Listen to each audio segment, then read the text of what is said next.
Testing, 1, 2, 3. All right, everyone, welcome back to another Friday night live stream here at Christ-Centered Ironworks. We are going to have a little chill out stream this evening and just a Q&A, so make sure you drop your questions that you have for me, and I'll do my best to take and answer them.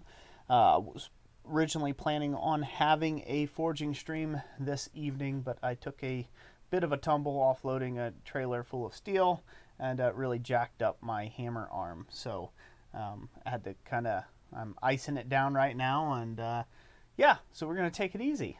That's what we're going to do. Because I've got 2 conferences that I need to be right as rain for. So, But anyway, so thank you everybody for being here this evening with us. We are going to be giving away the gas forge, the Mr. Volcano gas forge. We'll be also giving away 2 A-frame guillotine tools in this stream, along with probably some sticker packs as well, just for fun. And I hope you guys will enjoy that. The live stream, so for those of you who don't know, the way that you get in on that is you just be here, you be part of the community, and we go ahead and, just pick one random name and commenter from the comment section to take and actually give those tools away to, and we will announce it before we start drawing for each individual tool. And then that way you can start dropping in your comments when we do that, huh? Exactly. Yeah, so. So thank you everybody for being here. Keith Tonesing says, heal fast, Roy. Thank you so much. Eli says, make just forge. Yeah, there you go. Put Roy behind the computer again. I think we remember how that went. Yeah, that could get scary. That could get real scary. Edwin says hello from Florida. Hello, Edwin. Titus Blacksmith Forge. Hello, everyone. Have I said how awesome his Santa, Gnome, and Snowflake blanks are? Awesome. I'm glad you enjoy them. They're a lot of fun to put together. Wayne Hines says, hopefully you get all healed up and feeling better, Roy. Well, thank you. Thank you. I need that. Yeah, the silliest thing. So I was hopping up onto a trailer. Thomas borrowed a buddy of his trailer to help me out to go get more steel because I needed to haul more steel than what my little trailer could do. So we ended up hauling 3,400 pounds of steel there the other day and getting it in the shop, trying to get stocked up so we can keep up with, Christmas orders and things like that. And so it's not a trailer I'm used to working in and out of. And so I went to hop up and I had like my really loose chaps on, not my fancy chaps, but just a shop apron chaps that I wear all the time if I'm welding or plasma cutting or something like that. And it snagged on a bit of material as I went up and couldn't catch my feet, and it sent me face first into the steel onto the trailer. And so instead of hitting it with my face, I extended my right hammer hand out and rolled my wrist, and then basically landed up all of my weight right on my shoulder. So come down with a big thud, and I could tell you 3,400 pounds of steel doesn't actually move. You would think it might give a little, but it doesn't give to your fleshy bits. Your fleshy bits give before it does. So I had that happen to me today, and yeah, so it's got that jacked out of whack. It's got some sciatica in my back all jacked up too, because hitting at a weird angle, it flared up my old car injury that I had, my old car wreck injury. So I'm enjoying like a whole lot of pain right now until the painkillers kick in, and then we'll see where we're at. You just need like a hot tub of Epsom salts or something, like just soak it all up to the chin. We can have a hot tub stream. That's what it could be. Roy bubbling in a hot tub. Might not do so good with electronics. In a rawhide kilt. That way when it dries out, shrinks my hip line. Keith Miller, member for 25 months, says, if only you were wearing your kilt. Yeah, see? Oh, man. See, if I was only wearing a kilt, it would have never happened, right? Darn pants. Oh. Let's see. Joshua, where'd it go? It rolled on me. See, Laura Chan says, first live stream with you all. Glad to have you here. Blacksmith says, thanks for being a great inspiration. Keep up the good work. You're very welcome. Thank you for being here and watching. What's up? Possum Sausage, did you trip over your Crocs when unloading the steel? Yeah, I know my flip-flops. Steel toe? I think, don't they make steel toe Crocs? Yeah, it was my It's, like, steel toe ridiculous. flip-flops that I tripped over there. Yeah. Joshua Alkire says, thanks again for the advice on the hammer setup. Got it working much better now. Very awesome. Glad it's doing well for you. I hope you and your granddad gets many years of fun and use out of that. Wayne Heinz, once 200 pounds or better gets moving, it's hard to stop. Yep. Jackson Dunno said, be careful with painkillers. I got hurt as a kid and got hooked for a few years. Clean now, but it was hell. Yeah, I'm not an addicted kind of person, so I don't like taking painkillers. I avoid it, except when I'm really hurt. So if I'm really hurt, then I'll take it. But I do my best to avoid painkillers at all costs. So I don't like putting chemicals in my body if I can keep from it. Titus Blacksmith Forge says, I know how that is. Had my tractor fall on me and break my leg back on July 4th, and I just now am being able to hop around the forge. Ouch, ouch, ouch. Sorry to hear that. It takes a while to heal, that's for sure. Keith says, how's the the weather in Michigan these days? Wonderful. Wonderful. I love that it's cold. And we actually had a snow already, but nothing stuck, but it was still pretty nonetheless. A real nice snow on all them fall leaves. It was gorgeous. Joe Phillips, glad to have you on the channel. Thank you, Joe. Glad to have you. And I think Gamingham said he hasn't been around for a while, so it's cool that you're starting a 3D printing business. That's pretty awesome, and glad you could make it to this stream. Padraig Rayleigh says, the powers that be insisting that you sit down, slow down for a bit, heel steady, heel sure. Yeah, that's not a possibility to slow down, so. Carnage Creations says, the vid got him recently. Been avoiding it for 2.5 years. Oh no, sorry about that. Yeah, we got a case of that ourselves 2 months ago, wasn't it? Yep. Yep, it finally tagged us 2 months ago. It did. So. Dan Get Harold. well, by the way. Get well. Dan Prayers Harold for you. says, next time hit steel with hammer, not Roy. yeah. Next time, hit the steel with a hammer, not Roy. Roy don't make a very good hammer. Oh. Laura Chan says, I swear by arnica gel and Santa Paula patches for pain. We do have some arnica essential oil blend. Yeah. That might be I'll worth have a to try try. some more of that. Jason Leto, any new tools coming out? Any new tools coming out? As of right now, no. I wanted to have more tooling coming out, more designs to come out, but this year is just too backed up for me. I've got 2 events coming up, 2 conferences that are basically going to sum up the rest of my year. And then, and I call it the rest of my year as in pre-Christmas live stream, because that's a very big event for us here on the channel. So yeah, I've got just basically 2 events, and that'll be it, and trying to keep up with Christmas orders. And I really hope there's a big rush on Christmas orders and all that good stuff this year, but we'll see. We'll see how everything goes out. It's a month-to-month kind of thing. And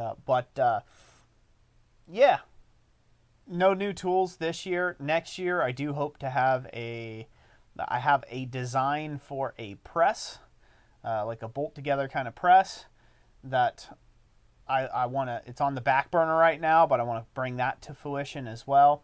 And yeah, so we'll have to see how it goes. Yeah, so stay tuned. Stay tuned. Right now, the biggest thing that we've done is I've done a lot of tweaking and modifying and building of the treadle hammer kit, the air-assisted treadle hammer kit. And, I've been super impressed with that thing. It's been working out really well. I'm going to do a upgraded version as well on that, where it will be a larger, for guys who want to take it to like another level and actually use the kit to build like a beam hammer out of it. I plan on doing a video series on that and how to build one out of our kit eventually. So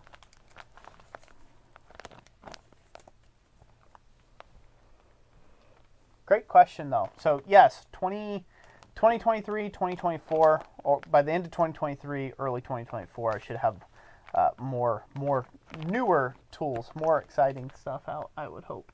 So, we shall see. I got to stop bumming myself up first. Yeah, start with that.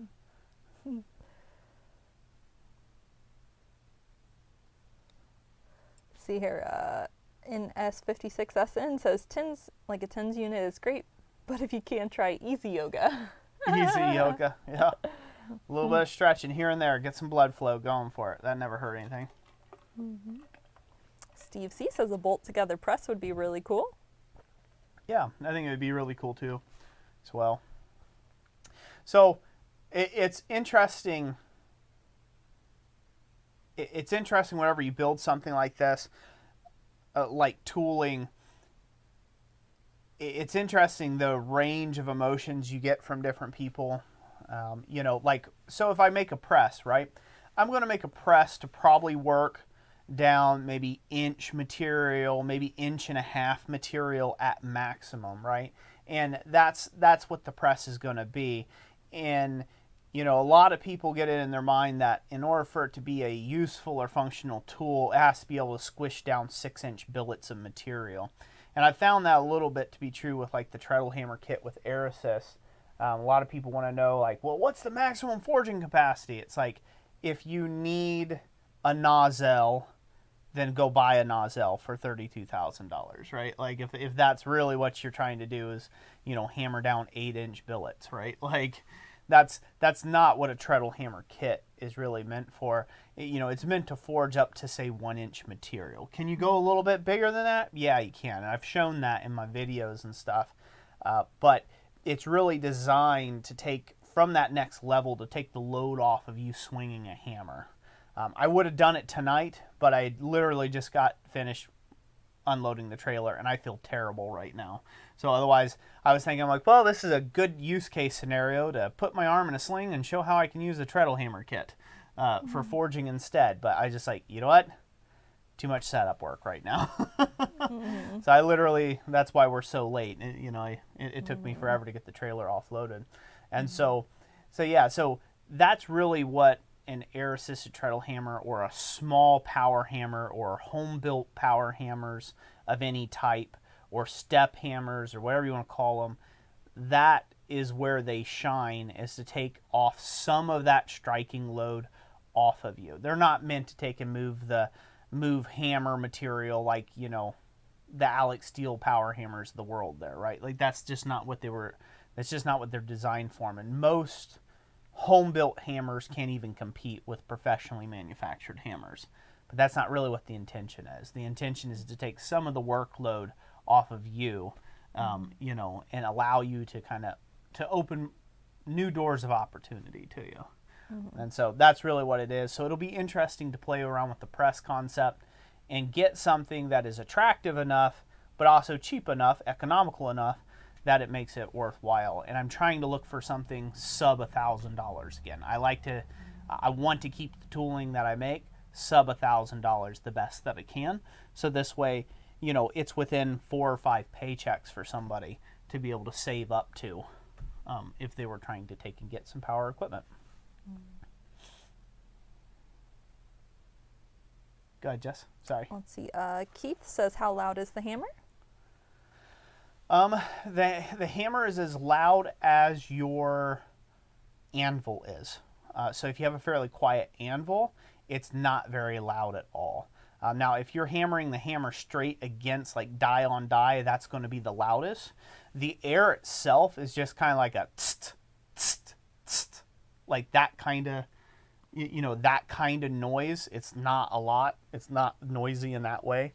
So it's kind of hard to tell. So if you have a really noisy, obnoxious air compressor, that's going to be way louder than any hammering that you're going to be doing with the treadle hammer kit, as far as decibel wise goes. So I would say it's probably I know it's the quietest hammer I have in my shop currently. It's probably the quietest hammer I've ever built, just because it only has a single acting cylinder on there. It's a very quiet and efficient, you know, bit of kit. So. Gibran Gaming, good day to you. Hello, hello.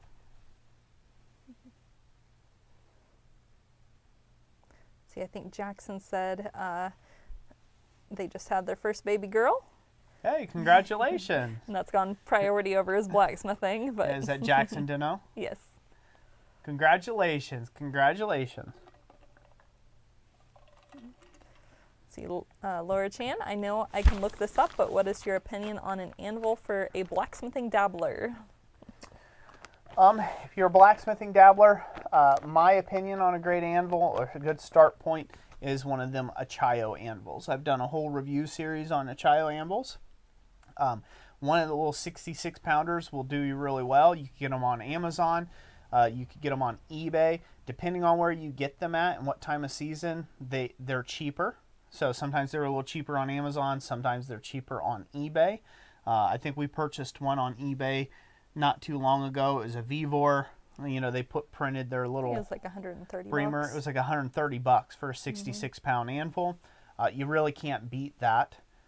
You know, you really can't beat that for a starter anvil, in my opinion. So, and in S56 SN something another said, will a small pancake compressor run it? Yes, it will. So I think a 6-gallon compressor would be better than something like a 3-gallon. There's just not a lot of volume in a 3-gallon. So between 6 and 12-gallon would be what I would say is probably the minimum size. You can run it with a 3-gallon, but the 3-gallon is going to run all the time, but it will be enough to take and power the actual hammer. As long as you can get something up, it really shines when you can get it up to about 140 PSI, 140 to 150 PSI with the kit. It really lays down a wallop. Jamie Geyer says, missed what happened. Did you take a tumble? Yeah, took a tumble into a pile of steel on the back of a trailer. No fun. It was no bueno. Roy's too fat for that to land on one arm. I don't think anybody wants to land on one arm. Nope. Especially not when you're 256 pounds of raw muscle. That's right. That's not what it is. The Bachmaker says, and what is that chemical in your thermos, Roy? Oh, that chemical is that dark liquid called coffee. Dark nectar of the gods. Bill Will says, just got the upgraded braided hose and regulator with the forge that I won in August. Very awesome. Very awesome. I think that stainless steel braided hose makes the forge look so much better. Oh, I'm sorry. I'm covering myself up. I think that braided stainless steel hose makes that forge look so much better. So. Love that smile she gave you. Yeah, the raw muscle. She's like, I wish. You got muscles. Yeah, I got muscles. They're just well insulated. That's all. Coffee and tequila.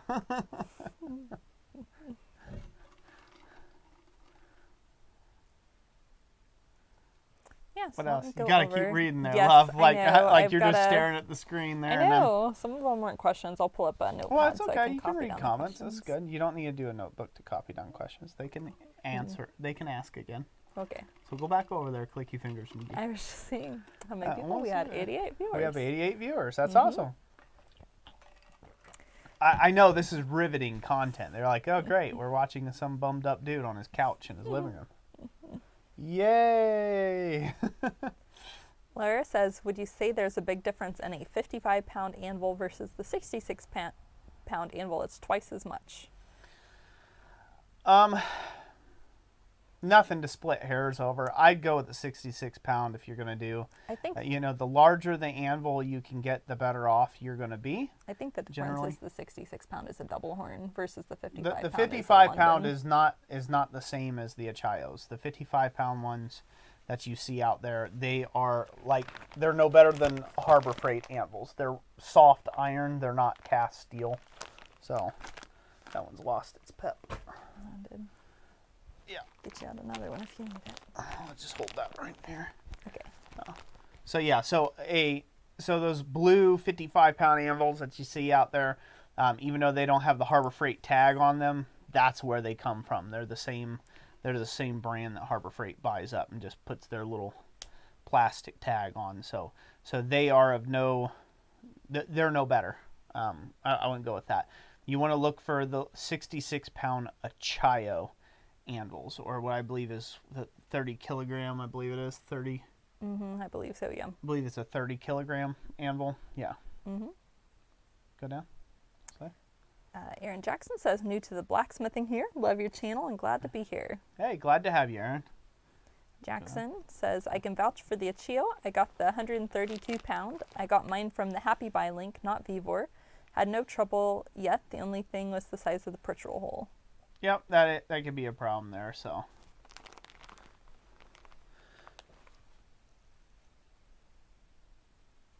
Yeah, so the I actually have a video. I have a video coming on the Achaio anvil where me and Thomas goes and we try to destroy it. So like we've been doing with the rail track, like we did with the Harbor Freight anvil. And so I think the results will surprise you how great of an anvil it is for its price. So you know, I don't want to give away too much because then none of you little boogers are going to watch the video. So I'm going to keep that under hat for now. I still got to edit that video. Roy's going to be doing that tomorrow. I have a lot. I have a lot of editing work to catch up, and I think I'm going to take it easy tomorrow and catch up on all my edit work tomorrow while I'm recovering. Gold Dust 110 says, I'm hoping to get my dad to teach me how to weld soon because I just think it would be a handy skill to have in the future. I also plan to make my first forge after that. Very cool. Yep. Welding can be a very handy tool to have. I've used fabrication techniques in a lot of my work in the past. And it's just another good thing to have under your hat, right? You know, it's another good skill set to have. Good evening, Sully. Good evening, Sully. Rigid Ironworks says, how can we not enjoy watching the least likable blacksmith? Exactly. I thought about wearing that shirt, but I'm like, well, everybody's seen it enough. Oh. Brittinghammer Forge says, do you like Boston Stoker Highlander grog, Roy? I used to love that coffee when I lived in Troy, Ohio. I've never had it, but I imagine it's probably good. Sounds stout. Good. Sounds stout.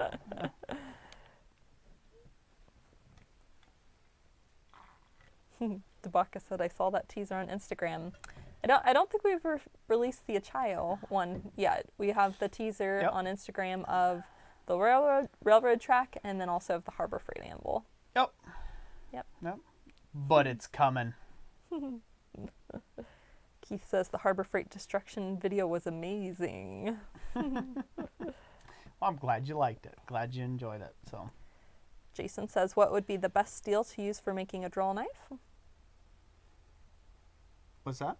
What would be the best steel for making a draw knife? I don't make draw knives, so I really can't say that much. I would say a steel that's easily sharpened. You know, that could take an edge, so like a 1095, I think would be a great steel for it. Simple carbon steels. A lot of old draw knives are made out of really simple carbon steels. Beyond that, 5160 would be a good start for that. So just some coil spring or leaf spring, whatever you can find there. Any spring steel will make a really decent draw knife. Lyle, say hi to Diane for us. Yeah.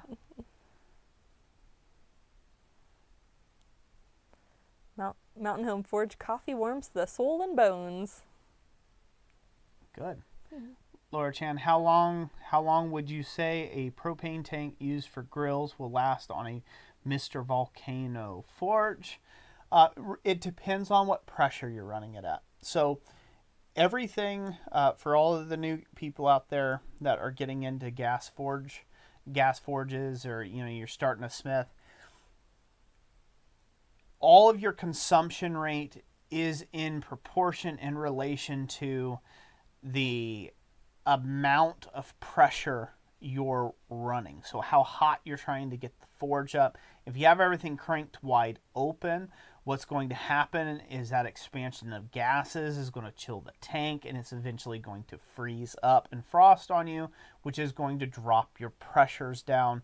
And then, you know, you'll see like, oh man, this 20-pound tank only lasts me, you know, 30 minutes before it's all frozen up. Well, that's why you're running it full bore, trying to do forge welding in it or in the forge or whatever. So a lot of that has to be adjusted by going with a 40-pound tank instead, which is double the capacity, so it's less likelihood of it frosting up right away on you if you're going to be doing a lot of forge welding in it. In regular forging situation, you should be able to run that forge. What I have found is right around, you know, anywhere from 4 to say 10 psi on the regulator. If you got a regulator, if you upgraded to a regulator with a gauge, anywhere from 4 to 10 psi is a good range for just general forging, and you will have to crank it up a lot higher than that, between 50 and 30 psi, depending on your altitude, to get it to a forge welding temperature. And when you crank it up to a forge welding temperature, again, you're really dumping those gases, so they're expanding rapidly, which is chilling the tank. And so it's a balance that you have to constantly keep in mind. Now in the shop, I use 100-pound cylinders for all of my forges, and I usually don't have any frosting issues until it gets down to about 20 pounds in the tank. So 20-pound cylinder, that's kind of like a start. It's okay for general forging, and you can probably guess that it'll last, a forging session should be between 1 to 2 hours probably on a 20-pound tank before it frosts up on you. As the tank level gets lower and lower, you're going to have shorter and shorter forging sessions you'll be able to get out of it. But I would say on a 20-pound cylinder, you'd probably last maybe 3 or 4 forging sessions. So whatever that may be for you, might be 2 to 3 hours a session. Mm-hmm. Yep. I know that's a long-winded answer. It's a long way, but it's a very broad question when it comes to propane cylinders, because everybody wants to know, how long will this last me? Well, at my altitude, it'll last me this long. Your altitude may be different. So you just have to test it. You just have to, once you have it, you can test it. If you add another burner, there's more BTUs going out to heat that larger workspace. Therefore, it's going to consume more propane, and a 20-pounder is not going to be your friend. You know, a 100-pound cylinder is not that expensive to get. They are kind of cumbersome to lug around. You can't lug them into your vehicle in the same space that you're sitting in, so you have to put them on a hitch or back of a truck bed or something like that, right? Or in a small trailer. You have to haul them that way. But they are also are kind of the best. And on that, I can run a month or better on a 100-pound cylinder with that little Mr. Volcano gas forge. So, Ed Zimmerman, thank you for the $10 super chat. Thank you, Ed. He says, good evening, all. Yep. Dan Harold said, my Mr. Volcano 2-burner holds 2,000 plus degrees at 4 psi. 40-pound propane tank lasts 3 to 5 hour, right? Is that what it is? 3 to 5 3 to 5 3-hour forging sessions. See, so there you go. That's a great answer. And again, that's going to vary. It's going to vary depending on your location. It's going to depend on some variables there. You know, he's getting 2,000 plus degrees out of it. Again, what are you trying to weld? Are you trying to go forge welding temp on like wrought iron? It's going to suck it quick. You know, how well is your forge closed up? You know, insulated? Those things are all going to have factors, drastic changes on the consumption or the fuel rate. So I would suggest watching my video on tuning a gas forge, the Mr. Volcano gas forge, and I kind of walk through some of the pitfalls of tuning to get the burner tuned in just right. So, yep. Blacksmith says, when you have had a bad day in your forge and nothing works and you want to throw in the towel, any tips on getting back on track? That's a great question. Brew a pot? Brewed coffee. Step away for a few minutes. So I actually was thinking about this today, considering, I fell face first into my trailer. So I've had and I still had the steel I had to offload the trailer still yet. My biggest advice to get there, say you have a bad day, is just go ahead and have it out. Have your pity party there for a second. Kick, scream, cuss, whatever it is that you're into. Throw a tool across the shop, as long as there's not bystanders or children nearby. Just kind of go ahead and get that out of your system, but don't internalize it, right? Like, don't internalize things, because oftentimes we equate a bad day with personal failure. And like, that's when we're growing the most, is in that moment in time when we're having a bad day. When we spend all this time forging this leaf and it falls off the end of our bar stock. Or, you were working really hard on this piece of Damascus and all of a sudden it opened up on you. You thought you had a great weld, you put all this effort into it, and then something splits. Or a hammer cracks on you in the quench or whatever. Those are all very disheartening things, but those are where you grow the most as a smith, is in those failures. That's your chance to take a step back and analyze what went wrong. It's okay to have the emotion of anger, depression, rage, whatever it may be for you in that moment in time. So go ahead and let that out. Breathe in, breathe out, and then look at it in a clinical sense, or more of a logical progression of thoughts. That's how I do it. I have the rage and the emotion, and like I said, once I recovered from my fall, there was a lot of things getting chucked around the shop. I was very angry and hurting, and just had to let it all out. And some people was like, "Oh, how dare you? You're supposed to be a Christian guy." Well, there were some really unchristian things being said, and I'm not afraid to admit that. I had my pity party. Right? I took a walk, took a breather, come back to it, continue to finish my work, because I needed to, at the end of the day, right?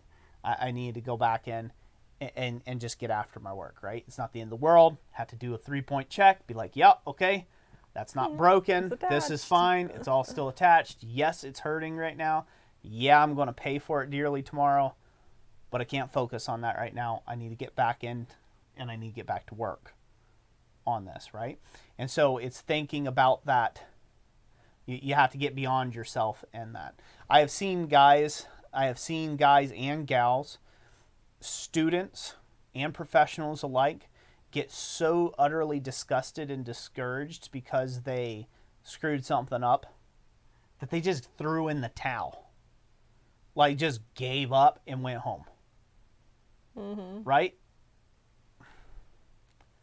You don't grow that way. You have to have the staying power, the sticking power, to just get right back in there, right? You fall off the horse. You've heard the old adage, you fall off the horse, you have to get right back up again, right?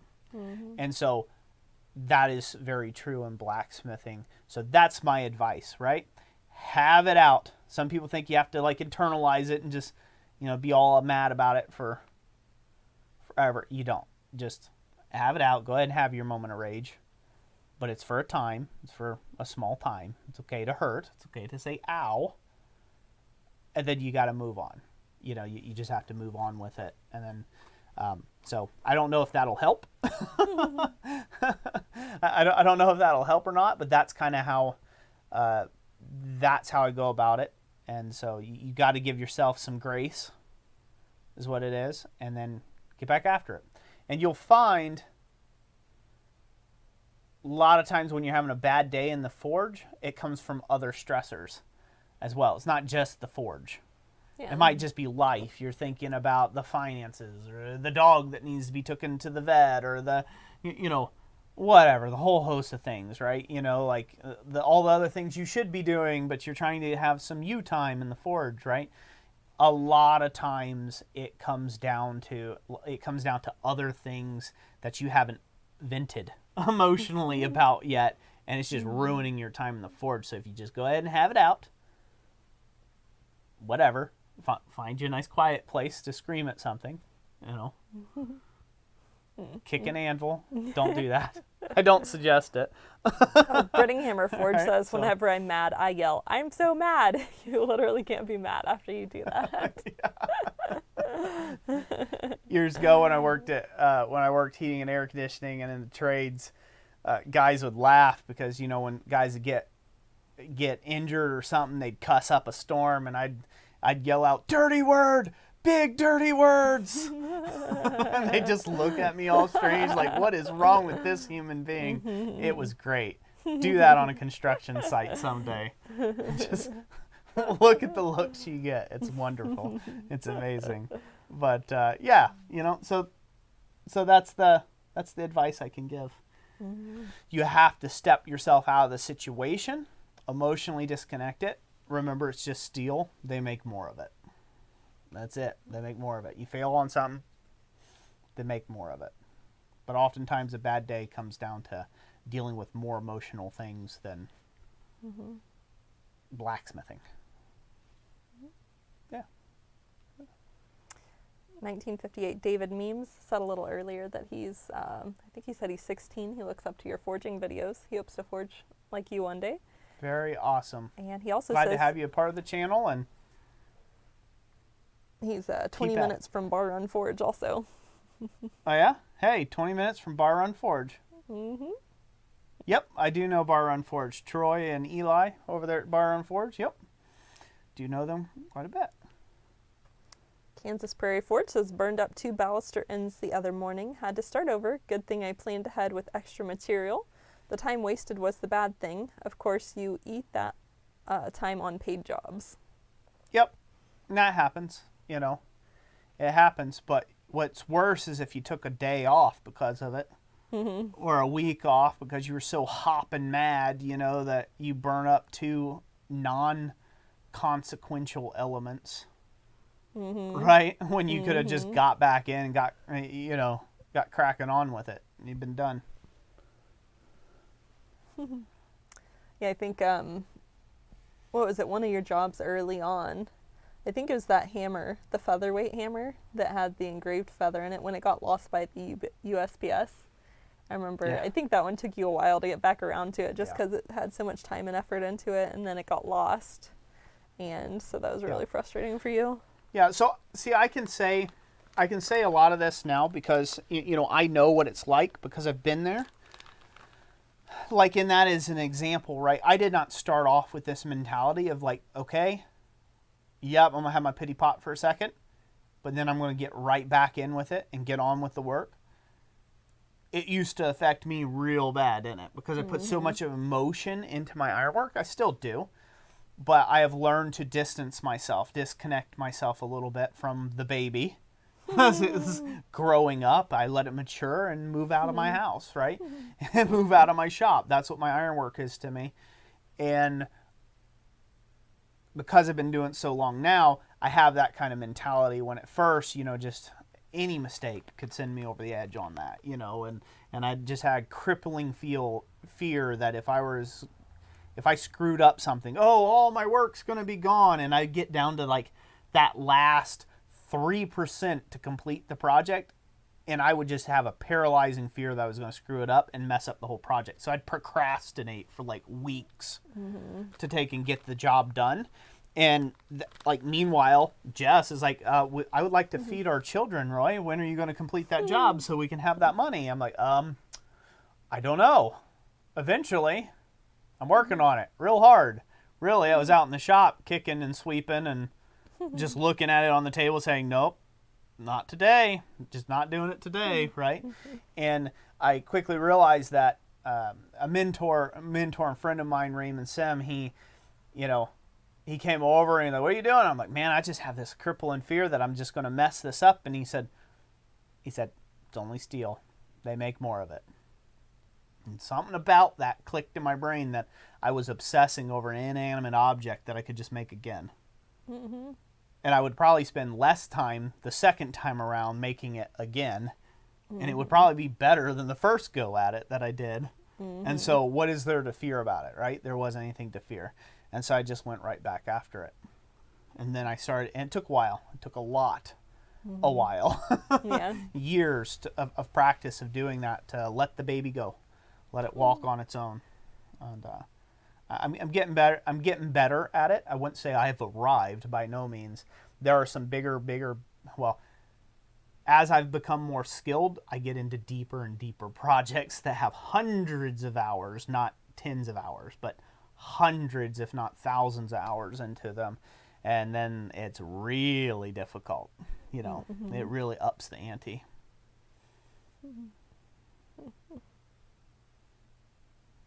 Jackson says, glad to know I'm not alone with that one. Better now, but a year ago, any mistake made would really dent my ego armor. LOL. Yep. Let that ego armor down, buddy. You just have to grow and learn. You have to grow and learn. I'd like to extend this thanks to everybody. I know I haven't been looking at the comments as much. I've been just focusing on the words and trying to focus on giving out accurate answers. I would like to say thank you to all of you new folks out there, all you new subscribers, all you beginning smiths that are just getting started and watching this channel, and anybody who's found my content helpful over the years. Thank you so much for being here. Thank you for giving me and Jess and in the channel just any part of your time. I greatly appreciate that, and I am so glad for those of you that it has helped. I am so glad that it has helped you, because that's been the intention all along. So I'm glad that the channel has helped you in some way.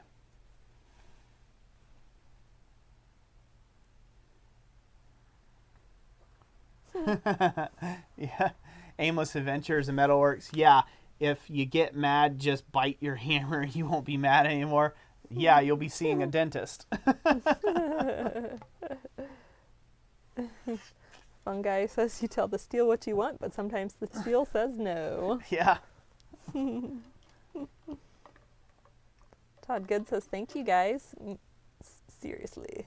Thank you guys, man. Seriously. Very welcome.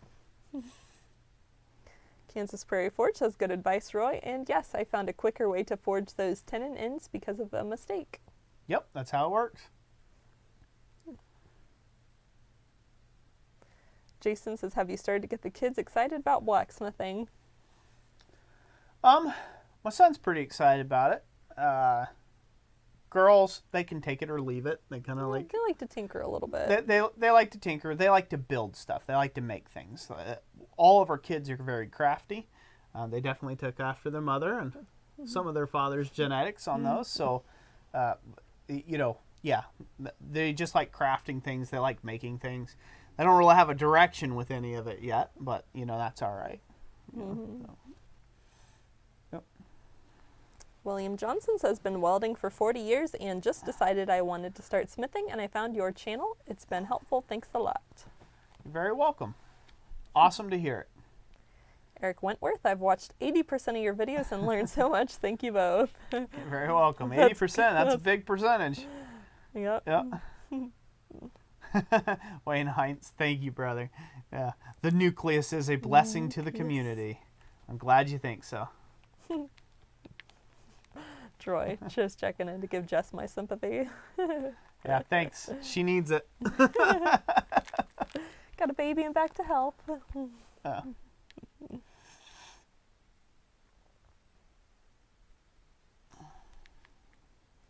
Matt says, are you going to live stream for Christmas this year? Yes, we are. We have a great Christmas giveaway live stream that we'll be doing. Hopefully there will be a ton of really cool tools this year available.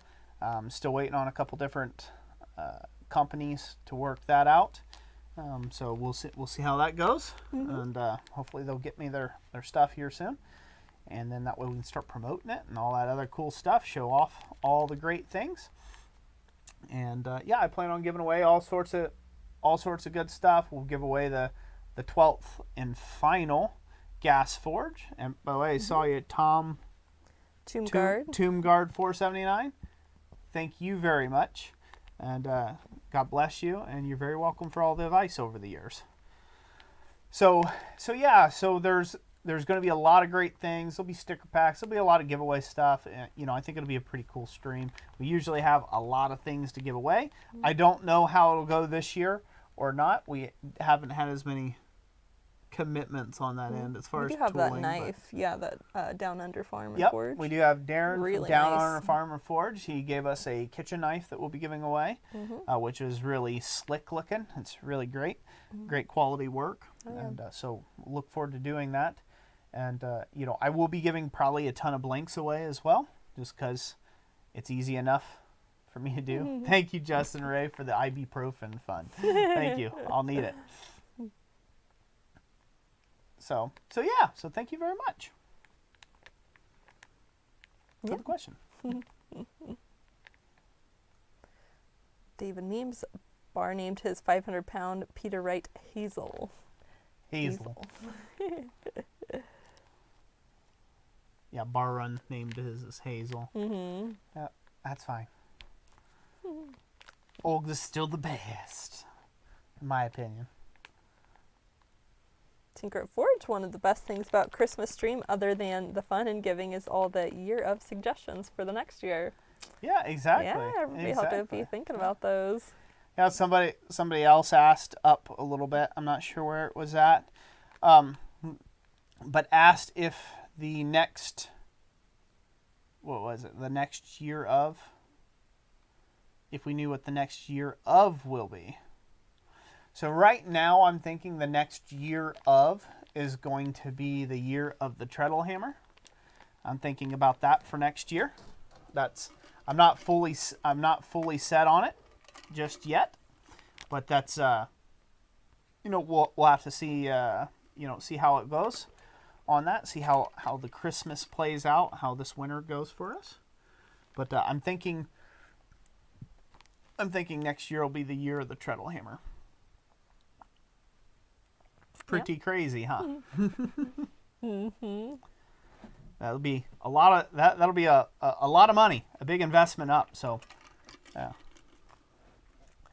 Russell says watching this channel is going to make some neighbors upset. You could get a fly press. Fly presses are really quiet. My treadle hammer kit's real quiet. Shameless self plug. Robert Shell says that would be awesome. Yeah. Year of the toilet spoon. Great. Yep. Robert Shell, by the way, if you are able to make it to FABA, that would be great to meet you. Hopefully your health problems, your health allows that. Yeah. Dana, that would make a great sticker. Yeah, that would be great. Yeah. Okay, I see. It's not a package, Roy. It's an ice pack. That's right, Kansas Prairie Forge. It's an ice pack. That's what I'm holding.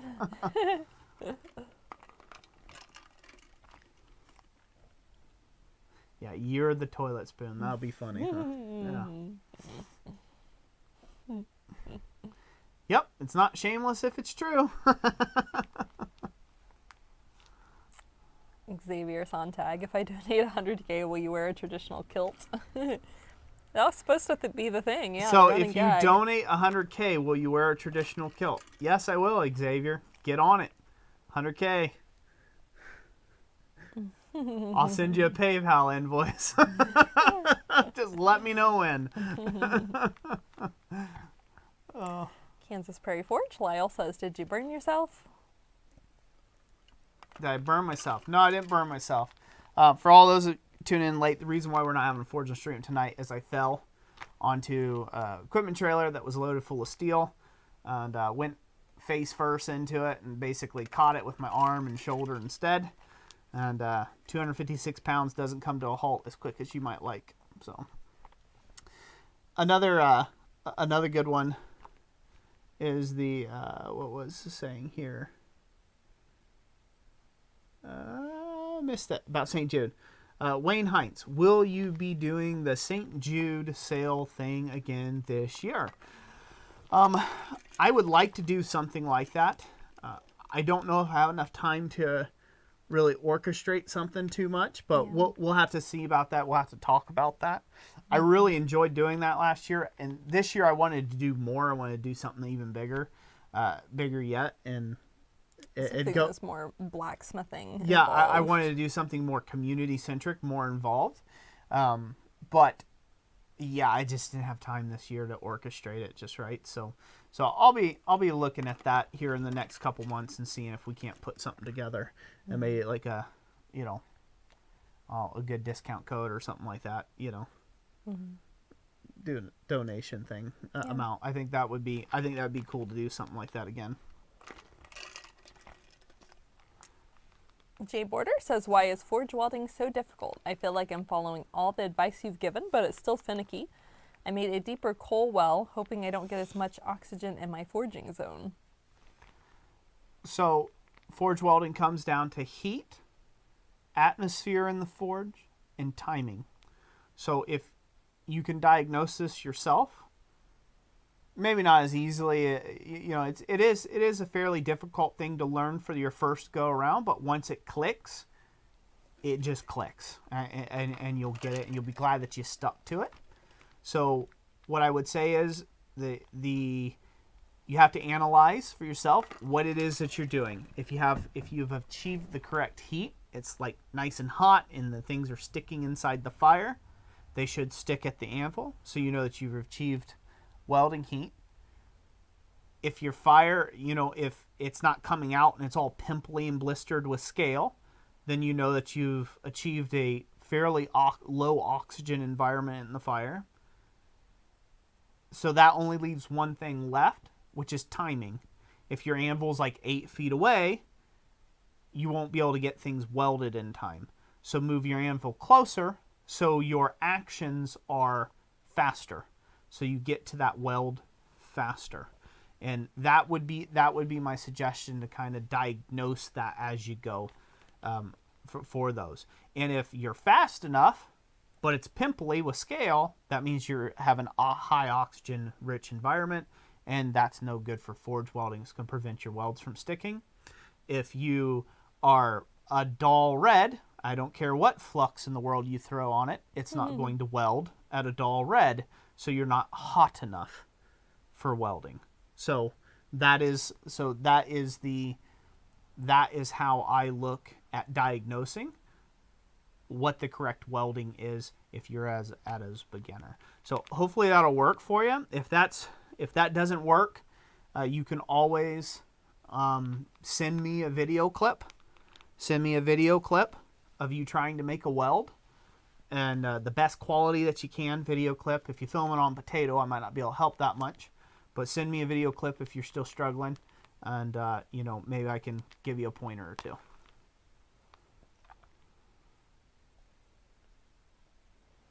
Keith Hall says, are you associated with any blacksmithing associations? So I'm not affiliated with anything. I do have memberships to different blacksmithing associations. I'm a member of SOFA. I'm a member of MABA, which is Michigan Artist Blacksmith Association. SOFA is Southern Ohio Forge and Anvil. And then also BANA. So I think those are the three main ones, right? Mm-hmm. Yep. Yeah, that we have subscriptions to, basically, you know, that I'm a technical member of. As far as association or an affiliate of or anything like that, I don't have any affiliations or otherwise anything like that with different blacksmithing groups. So I like blacksmithing groups. I think clubs, they're the foundation of this craft. I really enjoy going to clubs and groups and meetings and meeting new guys and doing demonstrations and things like that. And, you know, so I'm old school. I still believe in them. Believe that they can be a good thing for the future still, too. But, yeah. But I'm not particularly endorsed by anybody. Right. No one said, hey, Roy, he's our guy, you know. He'd be like the mascot. Keith says, if you had all the time and money in the world to work on only one project that you really wanted to do, what would it be? If I had all the time and money in the world to work on only one project?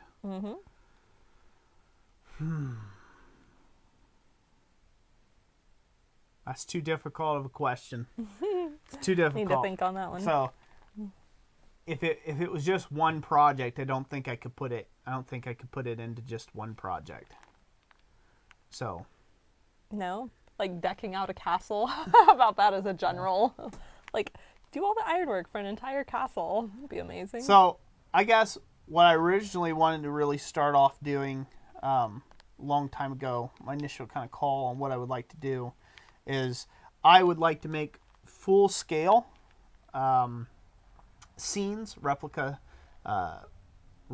scenes of different biblical tales, biblical scenes.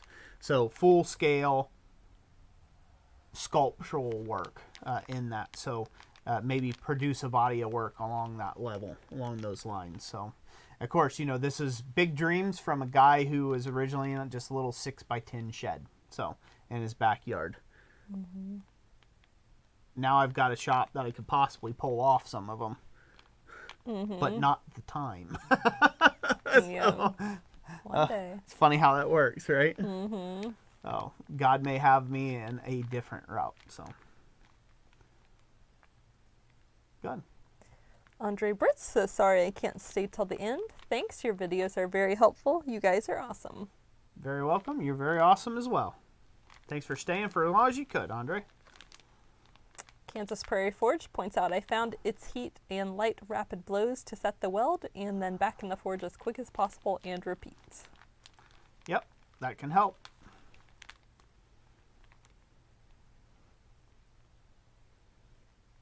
Robert Shell. Duct tape it when you need it to stick. WD-40 when you need it not to stick. That's funny.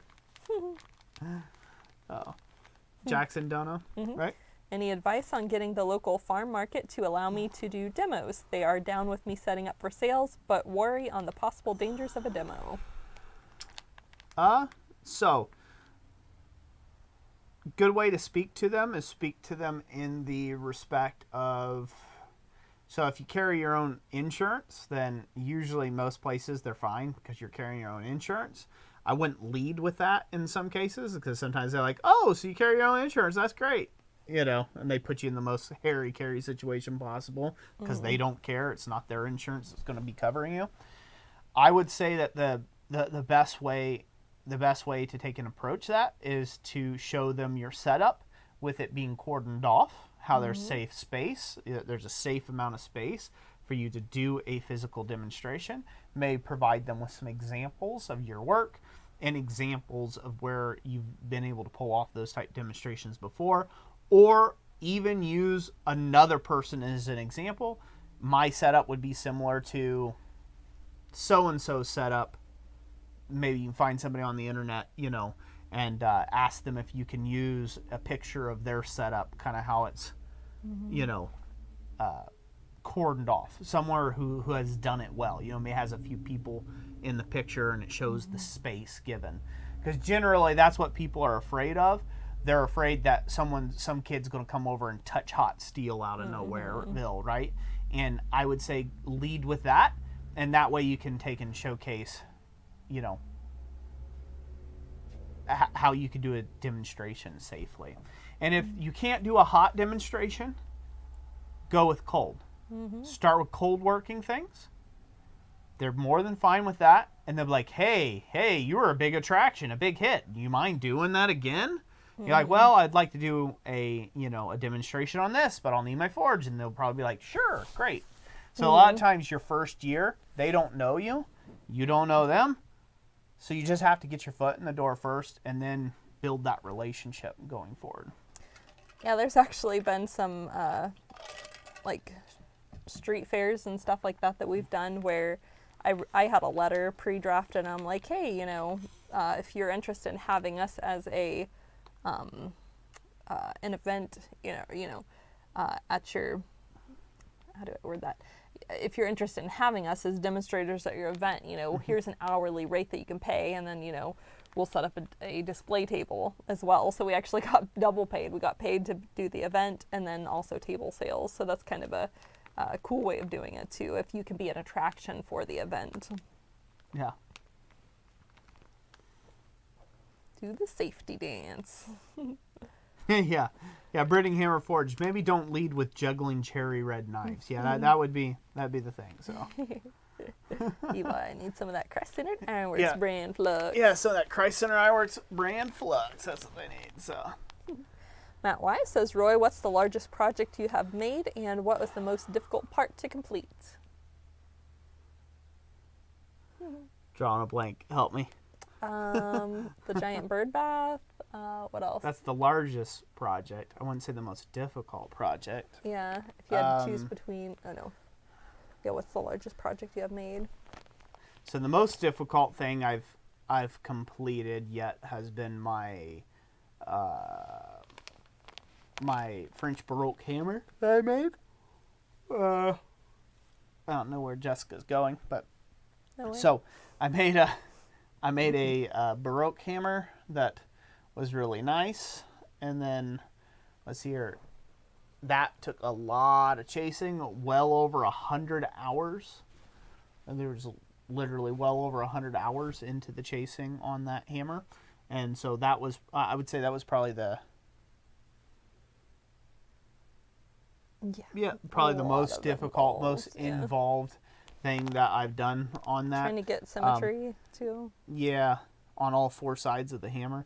I would say that, yeah, that's probably the most involved. I've done a lot of involved stuff. I've done a lot of involved projects, but I wouldn't say that they were like the most difficult. They all had their pros and cons of working on them. So I've done some big stuff before. Like I said, probably the biggest I've been doing is like baptismal fonts, bird baths, some huge work like that, and vessel work. That's probably on the largest scale of things, yeah. Mm-hmm. Mm-hmm.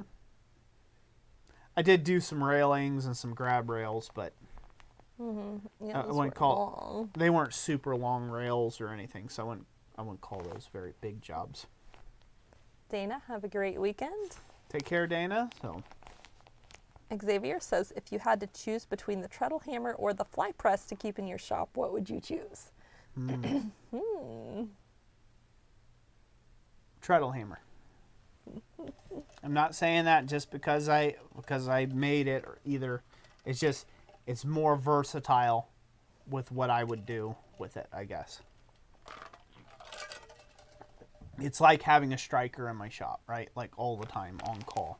So for me, it's more versatile than the fly press. The fly press has a very fixed opening. It has a very fixed set of tooling kind of that you could go through. It has a certain amount of output, whereas with the treadle hammer you can always increase the weight of the head, you can always change the rate and speed that it swings, you can do a lot. So you could do a lot with it. You can work top tooling under it, bottom tooling. I've showcased it in so many different ways how it can be helpful in the shop. So that's what I would say. Yep. Mackinzar says, any generic or general words of wisdom for someone setting up their very first home forge? Things you wish you had thought of when you started out. Any generic general words of wisdom?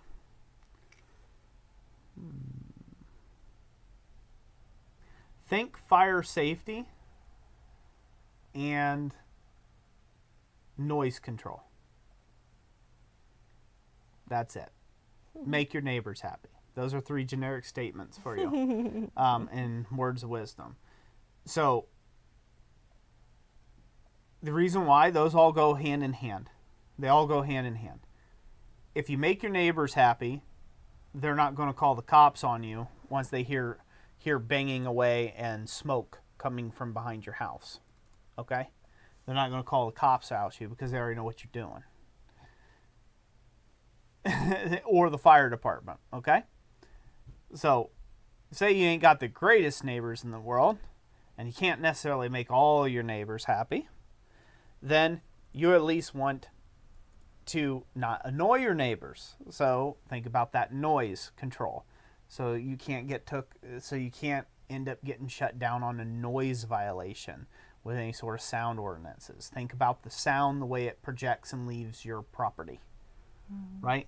Don't be out there like a buffoon at 11:30 at night with an angle grinder right next to your neighbor who gets up and works the morning shift, right? Like, it's a bad way to start your little blacksmithing journey when you come to there. The third thing with the fire safety is, if you are showing that you're making an attempt to be as safe as possible, that means, you got fire extinguishers nearby, right? You don't go quenching stuff inside your shop, your tiny little woodshed with, you know, quenching oil and things like that and creating big flames, and, you know, you're watching where your pipes and vent pipe and stuff's going. Those things, right? You're keeping proper clearances. If you do ever have a fire marshal come out and take a look at you, they'll be like, hey, okay, well, you know, hey, you're doing most things right. You can show that you're intelligent and you kind of know what you're doing. And those things will lead you on to getting started in the right way. Unfortunately, a lot of people get super excited about smithing, and then they build a shop instantly, and they have like zero ventilation, and they put their forge right against a wooden wall, and, you know, and like, you know, they're hammering all hours of the night, and they start with coal, green coal, and they're smoking out the entire neighborhood, and then the fire department gets called, and then they're like, oh, the city shut me down. That's probably why the city shut you down, is because you got over ambitious and you didn't take those things into consideration first. So first and foremost, make sure, you know, bribe your neighbors. Give them something for free. People love free stuff. They're less likely to gripe about you because you're giving them free stuff. You know, it's better that way. And then just be conscientious of it. I have a neighbor that lives 100 yards, a little over 100 yards away, maybe 200 yards, that lives, they're not anywhere, that's from the building, from the shop building. And, you know, I am constantly, when we first moved in here, Jessica can attest to this, I took out a decibel meter, and I was taking decibel meter readings, and I was trying different things, and I was seeing how loud just hammering on my anvil was, or how loud the power hammer was, you know, how loud is it with the doors open versus the doors closed, you know, could I fill it with more sand, could I do this or that, or what have you, right? And I was trying to find a way of making everything as quiet as possible, so this way I wasn't an annoyance. I cut out, I knew that they worked during the day, I watched their patterns, their coming and goings, to realize, like, hey, these are daytime people, they get up early, right? So I'm not going to be out there at 9:30, 10, 11 o'clock at night just beating away as loudly as I can, right? Or grinding on stuff. So I have a very strict policy, all loud stuff stops at 7. You know, I don't want to have nothing over file work or, you know, really light hammer work at the anvil. I'm not trying to beat away on stuff past 7 o'clock at night. And just doing that, my neighbors in 3 years we've been here, they're like, we almost never hear you. The only time they hear me is when I run the big power hammer. That they hear me then. But I've already checked. It's not a grinding noise. If they were in their house, they wouldn't hear me. But out in their yard doing some yard work, they can hear me hammering. But they're cool with it. They know that I'm a blacksmith, and they find that fine. So I hope that'll help some of you out there. Now when you're getting started off there. Sorry, long-winded. Yeah. No, you're fine. What? Keith says, if I was looking for good fly press, where should I look? I don't know. Let me know when you find one. I made the mistake of doing a fly press series, and ever since then, fly presses have become very sparse. Very sparse. Generally, your eBays, your Facebook marketplaces, things like that. You may have to travel for them. Blacksmith tailgate sales, stuff like that. You know, different. You can find fly presses in that way. Keith Hall, with starting a blacksmithing business idea, what would you suggest as a business, an LLC or a DBA? Generally, I'm not sure what a DBA is. Well, what's I don't think that's a business. Well, doing business as. So that's where you have your name. Doing business but that's as. not really a business structure. Yeah, that's not a business structure. LLC. Yeah, an LLC. That's kind of like Versus. that's kind of like your de facto thing that you do. You just kind of default to an LLC. If you're the other one's there sole are member. different S corp and those. C corp. There's S corp, C corps. There's sole proprietor LLCs or sole member LLCs. Just look and read through each one and see which one kind of fits your business the best. If you're just getting started, just a single sole proprietor LLC will give you some sort of protections there. Yeah, you can start off as a sole member, and I think in most states it doesn't really even require any registration. You're just using your social security number as your business EIN, basically. Yeah. But yeah, LLC is, if you're going to register your business, that's probably the best one for most blacksmiths. Yeah, Wayne Heinz just said, as long as you're not cooking meth, huh, Roy? yeah, your neighbors are cool with it as long as you're not cooking meth or looking like you're cooking meth while you're polishing copper. Lewis Davies says, what weight of hammer do you use day to day? 1 3/4 pounds. 1 3/4 pounds. And by the way, just to make it very clear, this is not an injury for hammering. This is a 250-pound man falling on one singular arm, doing a handstand to prevent his face from smashing into steel. So that's why I'm icing my wounds. Yeah, Mark Matt. See, Mark Matt ass. Right? Swinging the hammer too much, ice on the elbow. Nope. I caught myself and fell on my one arm. That's why I'm icing it. So. Hi, Mama. Hey there, Mama. Padraig Riley says, any experience with carpal tunnel syndrome? I'm wondering which approach to hammering is easier on the wrist. Less blows with a heavier hammer or more blows with a lighter hammer? Lighter hammer. In all cases, lighter hammer. So on the carpal tunnel, I want to add some more there. I want to add more on the carpal tunnel thing. Sure. So the carpal tunnel is from two parts. It has two parts, the carpal tunnel. It's the shock, right? So, it is the shock, and I've shown this on the thing. Who is this? Padraig Riley? Carpal tunnel happens because of the shock, the kinetic energy coming back through the hammerhead and through the handle and coming through your body, okay? The further up on that hammer you grip, the higher that shock load is on the body. I've proven this with empirical evidence, slow-mo. It's on the channel. Yep. You can check it out. It's Stop, Don't Do This, or most common. I forget what the title of it is now, but it's talking about this exact thing, okay? So one, it's the kinetic energy driving. It's those jolts. It's the jolts to that, whatever you call it, to the actual carpal tunnel tenon there, okay?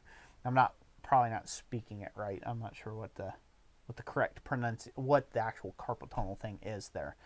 I'm not. Oh, yeah, the exact wording. I can't find the exact wording right now, what that's called. The second part of that equation is having to lift heavy items, torque strain on your wrist. So if you have a heavier hammer, you are going to have more torque strain on your wrist, lifting it up. It's just a fact of physics, unarguable. By anybody who likes to swing a heavy hammer out there, you do you, it's fine, but it's an unarguable fact. It's just a fact of physics. You have to put more energy in to lift a heavier object, period. So when you go to lift that hammer, that's on your wrist. And so when you're picking it up, it's I can't do it with that one. So it's torquing on that wrist as you pick that hammer up. And what does that affect? It affects your carpal tunnel. It affects your carpal tunnel right there. So in that case, you need to swing with a lighter hammer. You need to swing about midway on the hammer handle to reduce the shock, but also not so far out that you increase the lever to where, again, what are you doing? You're picking up hard, right? You're increasing the torque on the wrist. You don't want to do that. So that's the key there. Make sure you don't have a death grip on the hammer handle. Make sure it's fairly loose, and you're letting the hammer do the work. And you should be just fine. But yeah, so those things, you'll see people. Well, Mad Mr. Fox, I'll disagree with you. Carpal tunnel happens from impact as well. It's not just repeated motion. That kinetic energy coming up through that, it has an effect on your muscle skeletal structure. It just does. Repeated motion. I got carpal tunnel from the trades, from doing sheet metal work. But I didn't get it from, squeezing snips. I got it from cutting drive cleats that at the end snapped. Right at the end is this big jolt, and that's what gave me my carpal tunnel. So yes, there is that impact effect that will affect your carpal tunnel. Are you right? Repeated motions, constantly squeezing something? Yeah, that constantly keeping that under strain. Yes, you're going to develop some carpal tunnel there, but it's generally, in my experience, it has been the kinetic energy as well when we're talking about blacksmiths specifically. Mm-hmm. Kansas Prairie Forge says the hotter you forge the steel, the less effort needed to get the steel to move in the direction you want. Valid point. Yep. So you have to take and work better than twerking, right? That's right. So the key is to let the hammer do the work. Don't death grip it. You just are guiding the hammer down onto the metal piece, and it takes some time to work on that to get there. So.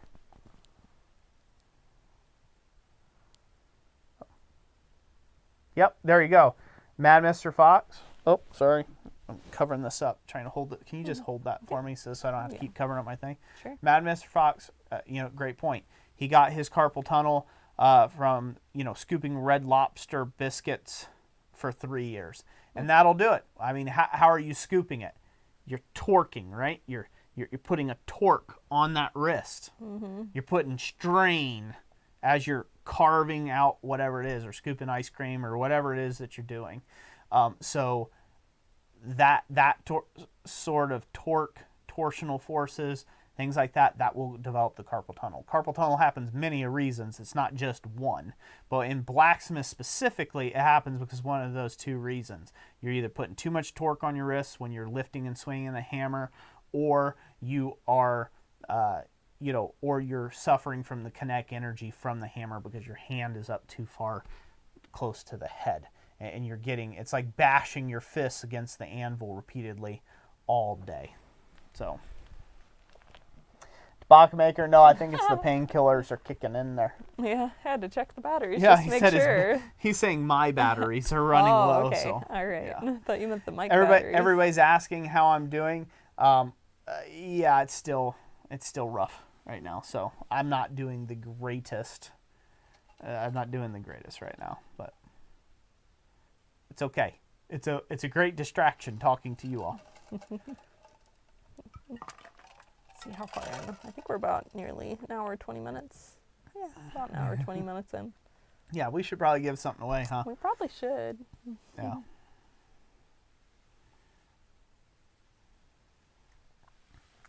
Bob B, I'm new here. Welcome to my phone.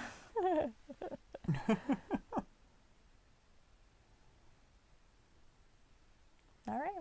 Do we want to give something away, or I got 2 other questions set aside there if you want a question first? Yeah, we'll answer these last 2 questions and we'll give something away. How's that sound? Sounds good. Xavier says, any tips on selling when you're just getting started on Etsy? So tips for getting started on Etsy. My suggestion for that is continue to post. Most people, they post once and then they let their don't renew their listing for like 30 days, and then they never get any sales, and they post one item and they let it sit there and they say, hey, you know what, when it sells, then I'll put something else up there. We started our Etsy account with putting up to 100 items on our Etsy store, and we took 10 items a day, nearly 10 different items a day, and relisted them constantly. And that's how you get at the front of Etsy. You have to pay to be at the front of Etsy, and eventually Etsy starts promoting you. You start making sales. They're like, hey, this is popular. They get fees off of those sales, and then they start promoting you naturally on their own. But you have to pay to play the game when you're on Etsy at first. So you got to have a good product that people like. You have to showcase that product in a flattering way with good pictures, good photography, and then you tie all that in with constantly reposting that item, keeping that item engaged at the top of the search engines. So that is the best way to get started on Etsy, is try to figure out what your first 10 items are going to be and get them posted. And then keep them circulating until they sell. That's it. It's just like if you're running ads in a newspaper. Put an ad in a newspaper, that's one. But they're not going to run it again the second time around, right? The next month, unless you give them more money to run it again, right? So if you get no sales for 2 months, then you have to do, right? You got to do it again for 3, and then that's how marketing works, and it should take off. But don't get tunnel focused on one thing either, because a lot of times you'll find it's the stupid thing you don't want to make that'll sell the most. You know, it'll be this dumb thing that you'll like, I just had some time. I just figured I'd make this and throw it on Etsy real quick, and it'll sell out, and somebody will want 50 of them, and now you're making some silly little trinket for groomsmen's gifts or this or that you would have never thought in a million years. People are even selling dragon snot. What do they call that? The coke residue out of the forge. The clinker. They call it dragon snot and stuff like that, and people buy it, right? Like so, you just got to be creative with it, and you got to keep hustling it out there. It's a long marathon. It's not a sprint. So just continue to constantly put up more content on your Etsy store. Get better and better at your SEO, at your picture taking, and keep updating your Etsy store as you go. Keep relisting listings, and don't wait 30 days to do it either. You got to keep them going, because when you list once, it's at the top, but there's 10,000 other results. So once they relist, you're on page 45. So you relist. Here's a new item. You're on top. And then a bunch of other people relist. You're at page 45 again. So you just have to keep it up there in the front of the minds, and eventually Etsy will promote it itself and it'll take off. At one time on copper vessel work, I was number 1 on all categories. Anything with copper in the title, we were number 1. Yeah, we went through a time period for a week too where they had it featured on the homepage, and so we got a lot of traffic. Yeah, a lot of traffic. Yeah, really wore out. So, Chrome Elder says, do you tend to hold to your pricing or keep chasing undercuts when you repost? No, I generally go up in price. I don't go down in price on a lot of things. So if you're wanting to be taken seriously as an artist or as an artist smith, you don't undercut yourself or anyone else. Set a price and stick to it. Set a realistic price and stick to it. You can go on there and you can look what other people are doing and set your price accordingly. It can be more, it could be less, just all depends. I've seen some really nasty stuff, really nasty forgings on there go for like, what amount of money? Like, are you kidding me? Someone actually bought that? Something that would never leave my shop. But somebody bought it. That's the key. So the buyer dictates the price. You don't really dictate the price. You know, if you have something that sits on there and it's there for 20 years and it never sold, it's probably the wrong price. Right? You just didn't find the right buyer in that case. And I have some items have sat for 2 or 3 years. He said, well, maybe they need to, it's an awful high price on there, and then they'll sell. They finally find the right buyer out of Nowheresville. So I had a bowl that I made 2 years ago, and it had a high price tag sitting on it. That was before 2 years we ago. moved, because it was in the Midwest Living magazine. So it was one in the Midwest Living magazine I had, a high profile bowl, put a big price tag on it, hadn't sold for 3 years, and it finally sold. Yep. So somebody got it for their wife for anniversary. Yep. So you just have to get connected with the right buyer out there. Another thing I like to say about Etsy, I know I'm ranting on about this a little bit, but I hope you guys are finding this information valuable. I hope you are. The other thing I would say about Etsy, your own website, or wherever you're choosing, to sell at, is avoid the people that say that the market is saturated. It is not. That is a very narrow mindset to have. It's kind of like YouTube. Whoa, YouTube, the market on YouTube saturated. No, it's not. No, it's not. who made me the grand Pumbaa of all blacksmiths, and only I and only my opinion should matter, and only me can you buy ironwork from or learn from. Pretty arrogant, right? Pretty dumb, narrow view, very narrow mindseted view, right? So why are the 4 people you researched on Etsy, why are they all of a sudden have rights to 7.3 billion people on this planet and you don't? Why are they exclusive? They're not. That's the key. They're not. You could be selling a very similar item, a knife, a tomahawk, nail hooks. We sell nail hooks. Thomas makes nail hooks in the shop, and we sell them daily. And we are not the cheapest. We aren't the cheapest by a long shot, are we? No, we have good photographs, good SEO. Good photographs, good SEO, and we just relist them constantly. We let people buy them in bulk. And people buy them in bulk, and we still sell them.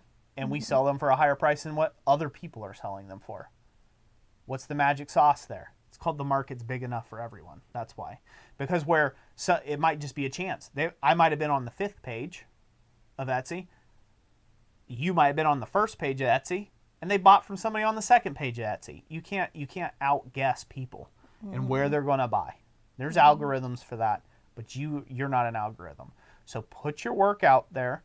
Get yourself out there and seen. If nobody knows, if no one can see you, no one knows you exist.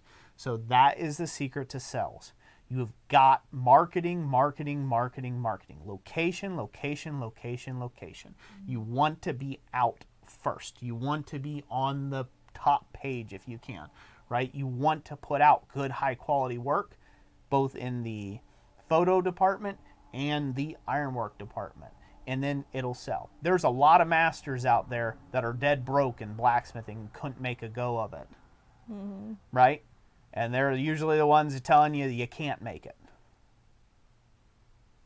No, they're just poor at marketing themselves, and they couldn't get with the program on what it takes to sell. So they turned their nose up at every little job that came through because they wanted to only make masterpieces. Well, you are narrowing your field of people who can purchase your masterpieces. And your light company doesn't care about how great of an artist you are.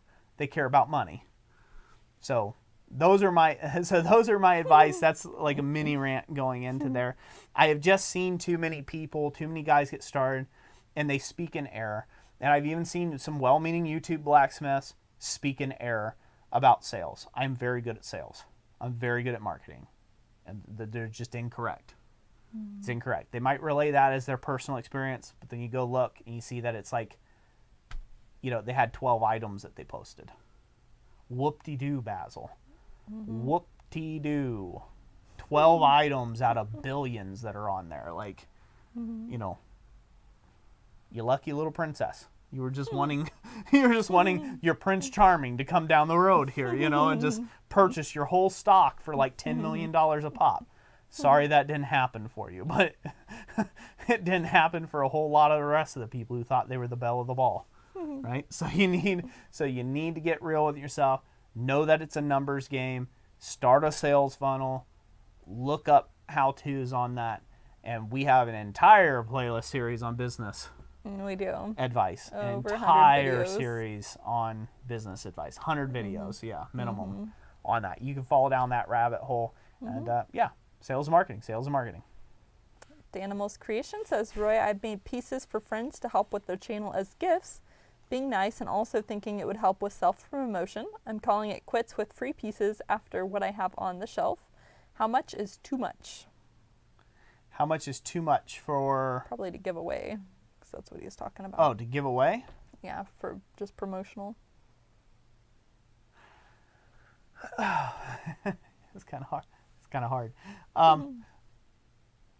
So I'm a giving person. I have a giving heart.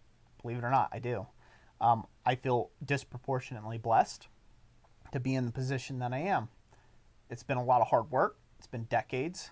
It's been a decade plus of hard work to get where we are. And it's been lots of ups and downs, lots of trial and error, in all of that, I've been very giving in any of it. I would say you got to give your heart. You got to give what's in your heart to give. But then you also need to keep the business in mind. So there's a balance, right? There's a balance. It's just kind of like, why would you give away all your money and then not be able to pay your own rent and then get kicked out on the street, right? Like, you need to keep at least that portion back to pay the rent or to keep the light bill on. And then you have a giving category that you sow into, right? If that's truly what you want to do. Like here on this channel, we have a giving category that we sow into. And we give away a ton of money. We give away basically the equivalency of our YouTube income every single year. That's what we do on this channel. We've been blessed to be able to do so. All the extracurricular stuff we're selling, especially in the CNC business, we've just upped that amount of giving. In every order in the CNC business, we include very graciously anywhere from, sometimes it's $15, sometimes it's up to $100 of free product that we just throw into every package. It depends on the size of the order. Obviously, somebody spent $400 or $500 with us, I'm going to give them a good amount of free gifts in there. Somebody spent $1, well, they spent $1, although I'd love to bless them with $100. I can't do that, right? I can't necessarily do that and then still stay in business, right? And so it scales based upon that, but I try to make sure that everybody gets at least something free that they can use in every order, every single order. I do that the best that I can, but I have a giving heart to do that. It's good business. It's good business practice, because who doesn't like free stuff, Makes people like me a little bit better. Makes people think that, hey, I might go back with that guy again. Make you a little less of the least likable blacksmith. Yeah, it makes me a little less the least likable blacksmith. I can sleep a little better at night when I shill all my own products all the time. So I don't feel sad about that at all, because it's what allows us to do what we do. And everybody who's been very generous on this channel, that's somebody who's taking money out of their own pockets, out of their own wife and kids, and or husband's mouths, right? Food out of their mouths, and giving it to us to do things with. And so we like to just share that back out and bless the blacksmith community. That's what this giveaway live stream is about, right? I wish it was forging right now. I'm hurting. I'm in pain right now, but I'm still going to give some stuff away because I have a heart for that. That's kind of giving. So I don't really think you can give. I don't think you can give. You can't outgive God. You can't outgive God. You can't outgive that, but you can outgive your business. So, I mean, does it make sense if you need that power hammer you're working on and you just give it away? And it was kind of critical to your business, right? So that is something to keep in mind. You have to keep that in balance. So our channel here, we have a giving fund. It's a giving category. It doesn't get touched for anything else. I don't buy tools with it. I don't do nothing with it. It doesn't go into any of the other business streams.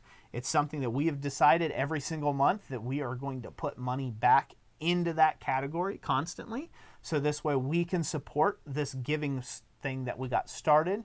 And it's not, hey, can we give away free things this month, or do we eat this month, right? It's not a hand-to-mouth existence. We've saved, so this way we can give, and we don't overspend that account for the giving side of things.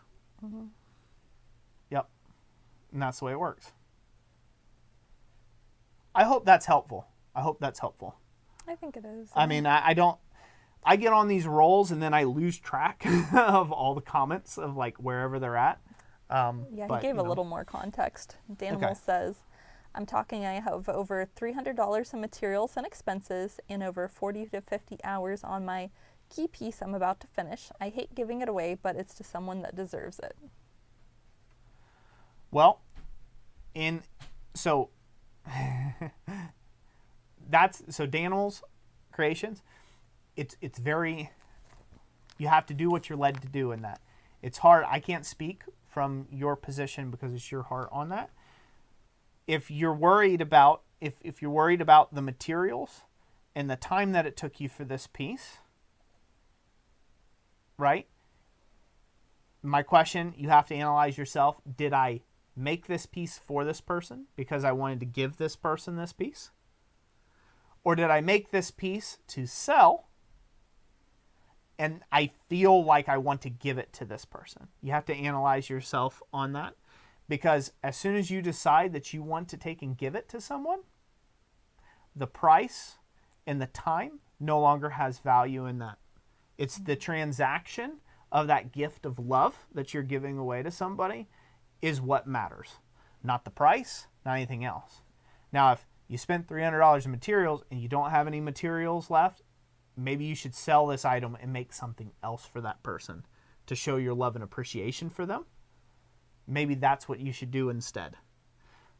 If you need to keep the doors on, right? Like if you have a buyer for that same item, and that's going to be the difference between you closing up shop or you being able to keep your lights on, then maybe use that and maybe make something less ostentatious, if you will, or less, less expensive, that still shows that love and appreciation towards the individual that you're trying to take and give it away to, right?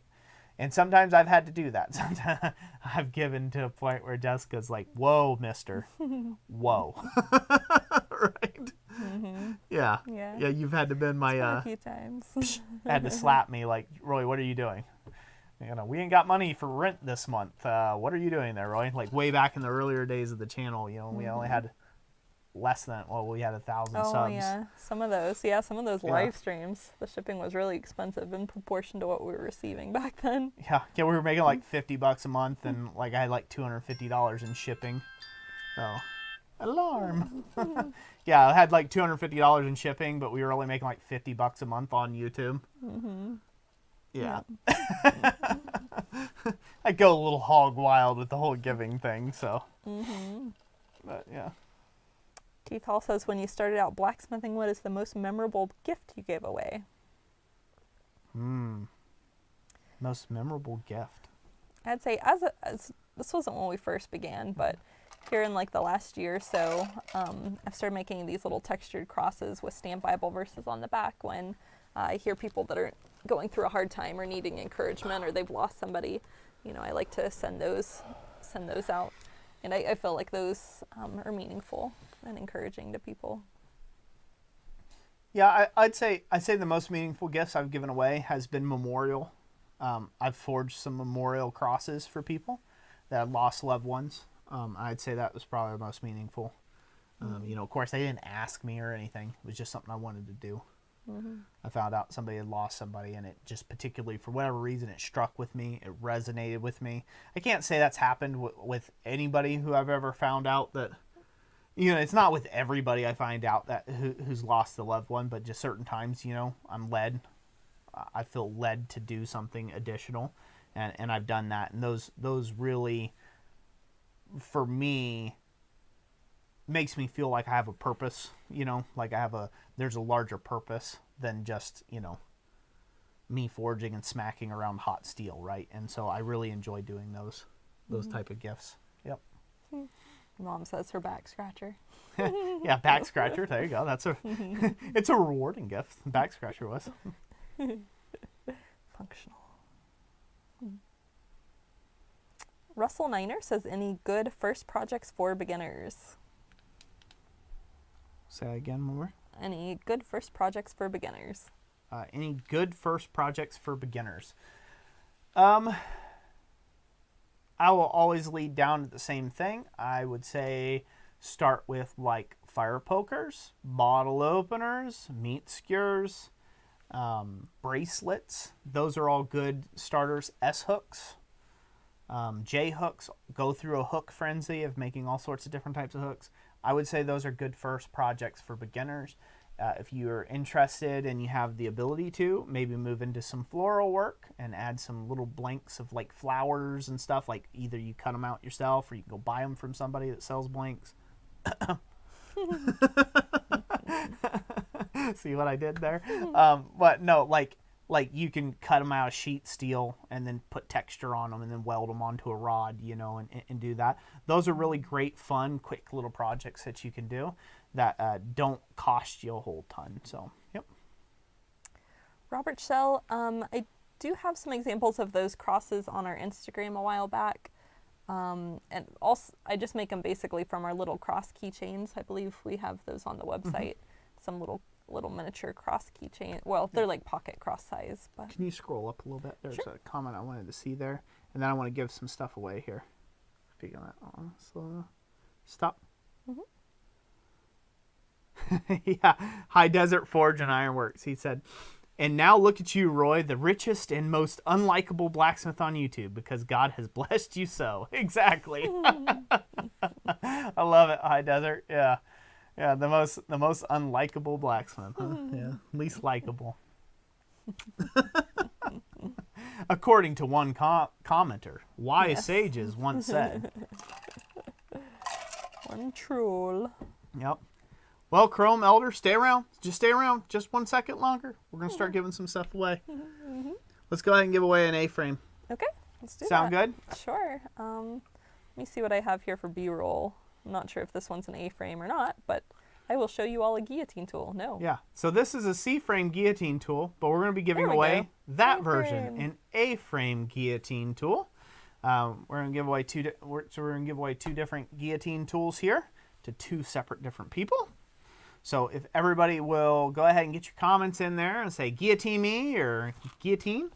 Sometimes YouTube will flag your guillotine comments, so maybe spell it differently than a proper guillotine, just in case YouTube is flagging those type comments, right?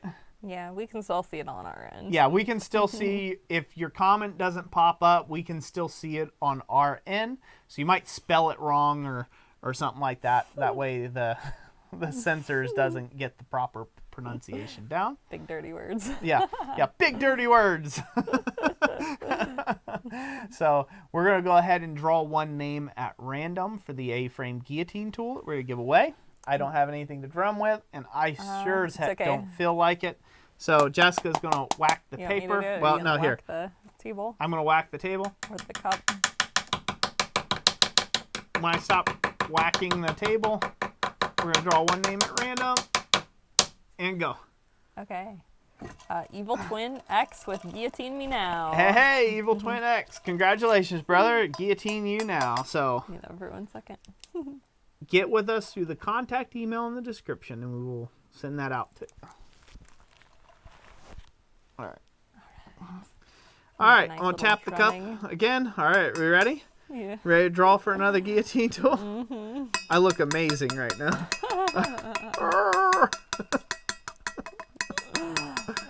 I'm just an unlikable blacksmith on YouTube, giving stuff away, singing a terrible song.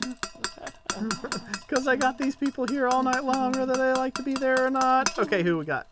All right. Let's see. Rockablades with Guillotine Me. What is it? Rockablades? Yep, Rockablades. Rockablades, congratulations. You have been guillotined.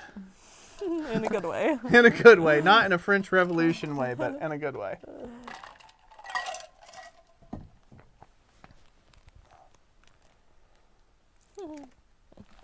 Yeah, so the instructions, how to claim that, is down in the description below.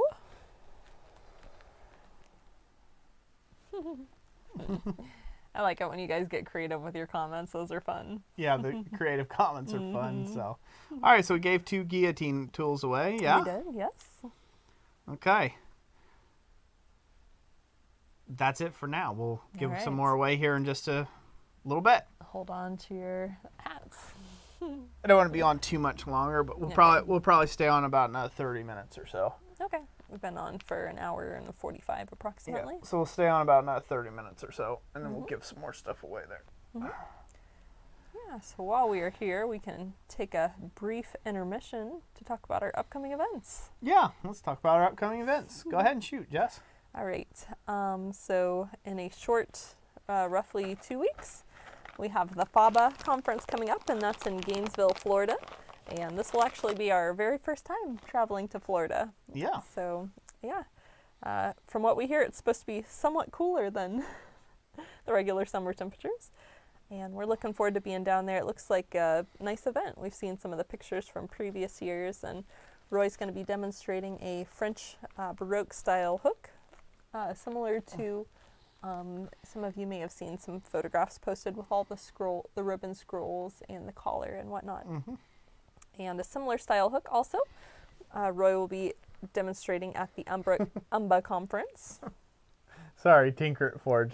Let them eat cake. Oh, Lord. So the following weekend, Roy will be demonstrating in Burlington, Wisconsin, and that's going to take place at Centaur Forge. And so that is the Upper Midwest Blacksmith Association Conference. Yep, looking forward to doing both of those. Keith, yes, there has been tons of good questions in this stream. I'm a real sight, you know? Yeah. People are like, what's going on with this guy? Is he DJing? Jerka. Yeah, I got it. I'm listening. Smooth you out a little bit.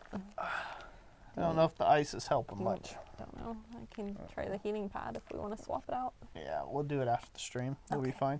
Right. We'll stick with ice until then. Maker, just a note, the name, if that wonderful tool plus the word me gets seriously held for review. It does. So Titus Blacksmith Forge says, will you be planning on coming to the Southeastern Blacksmith Conference in Georgia in May 2023? I don't know yet. Don't know. So, yeah, we've had, it's still under construction. Yeah. What we're doing next year. It's still under consideration. So I've got a couple big things going next year. So I actually kind of thought about, I have kind of one class already planned. Already had a class tentatively planned for the spring. So I had a class planned in the spring. I've kind of been inundated with other events people want me to be at. I was kind of thinking of possibly just not doing anything next year at all, just staying here, except maybe Quad State, going to Quad State since I missed it this year. But trying to stay here and stay focused on building the various things, building out the business more, what I want there. I have more I want to do in YouTube, build up YouTube. But most importantly, and my biggest thing I want to do is work on my masterwork. So that was like my main objective that I really, really wanted to do up in 2023. But God may have other plans. And, I was talking to Jess the other day, and I said, it's one of those weird things that there's the demonstrator, the presenter, Roy, if you will. There's the, there's the artist, the artisan in me, right? That wants to just do the masterwork type stuff. There's the YouTube educator. And then there's the businessman. And sometimes those Roys don't get along. They don't get along. They all fight for the same attention. They all fight for supremacy. And I was just saying to her, I said, it's a very interesting time to kind of be alive in our world right now, to be that. It's a very amazing, disproportionate bless. Now it's just a matter of finding out how to be responsible with all those blessings, because I really love each one of those parts, right? I really love teaching on YouTube. I really love teaching in person. I really love conferences and demonstrating and hanging out with other smiths. And I really love everyone leaving me the heck alone and me just spend time chiseling away at a block of steel in my shop. Alone. Being a hermit. Quiet. I love the hermiting too. And so it's been very interesting balancing all those things and learning to balance those things. And so I think God might have me doing more conferences this year than what maybe I even intended on doing to begin with. Just because I didn't do enough last year. We'll just have to see. But I've had a lot of offers already, and so that might be put on the docket, and I'll have to just squeeze in the rest of the stuff I want to do. So Roy has multiple personality disorder. Yes, I do, most likely. So.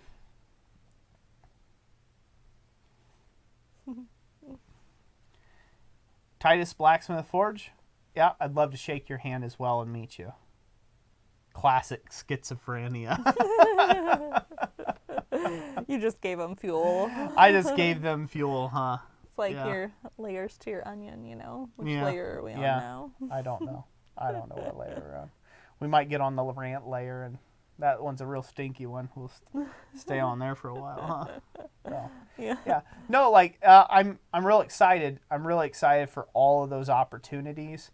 That if you think about all of the blacksmiths that have ever lived, and if you compare what they've been able to do in the craft comparatively to what I've been able to do in the craft in this kind of modern world that we're living in, it would blow their minds. It would blow their minds. And I'm not trying to say that from an arrogant place.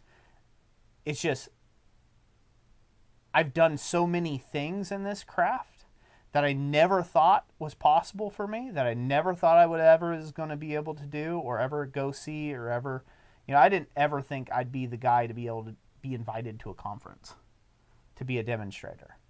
I'm so completely humbled by that and honored. I really am. Anybody who's been inviting me to conferences, to come to the conference, to demonstrate, to do that, like, you don't know how much that just swells me up with pride, with just humility and pride. It's weird, right? It's just, I feel so honored and humbled by that because I never thought I would be that guy that would be smart enough, good enough, or known enough, really, to do any of that. And yet here we are. Here we sit all these many years later. And I am that guy. And so when I talk about that, if you look at, some artists, they'll have like their little rap sheet where like, oh, so-and-so, they studied here, they went there, they taught here, they did these little demonstrations over there.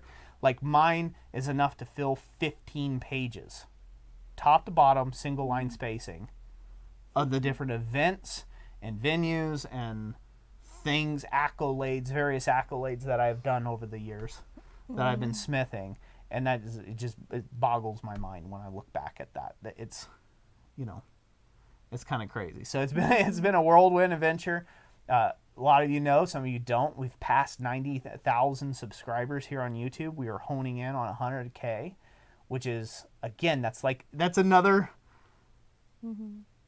Just the numbers on that. We are in the upper 1% of all YouTube that have ever YouTubed. All YouTubers that have ever YouTubered. YouTubered. My words, no thank good. We're in that 1% tile. Made it, right? Like, to get 100,000 subscribers and a silver play button, there's not that many people. When you consider how many people have tried to do YouTube and been on there. Starting from a guy that was just hoping to get a couple extra $100 in my pocket because I was making $800 a month, right? Starting out like I was just hoping to get a couple extra $100 in my pocket with this thing called YouTube and put out some pretty shoddy videos to begin with, So, yeah. He actually has a live stream about books. Yes, I do. I do have a live stream about books. I have a lot of content out there about everything blacksmithing related. So I think that is I think it's amazing. Makes me feel humbled. Makes me feel blessed, privileged, whatever you want to call it. You can chalk it up to however you like, but I call it blessed. Just in the words of our good friend Troy and Eli at Bar Run Forge, stupid blessed. That's how I feel. I feel stupid blessed.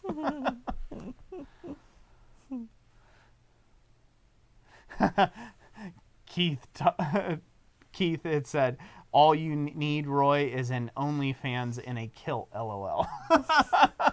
Then I can say I've done it all. Think of the rap sheets long enough. Yeah, Jessica thinks the rap sheet's long enough, so she's not into that kind of content from me. Oh, can you imagine trying to get the lighting right on that? Look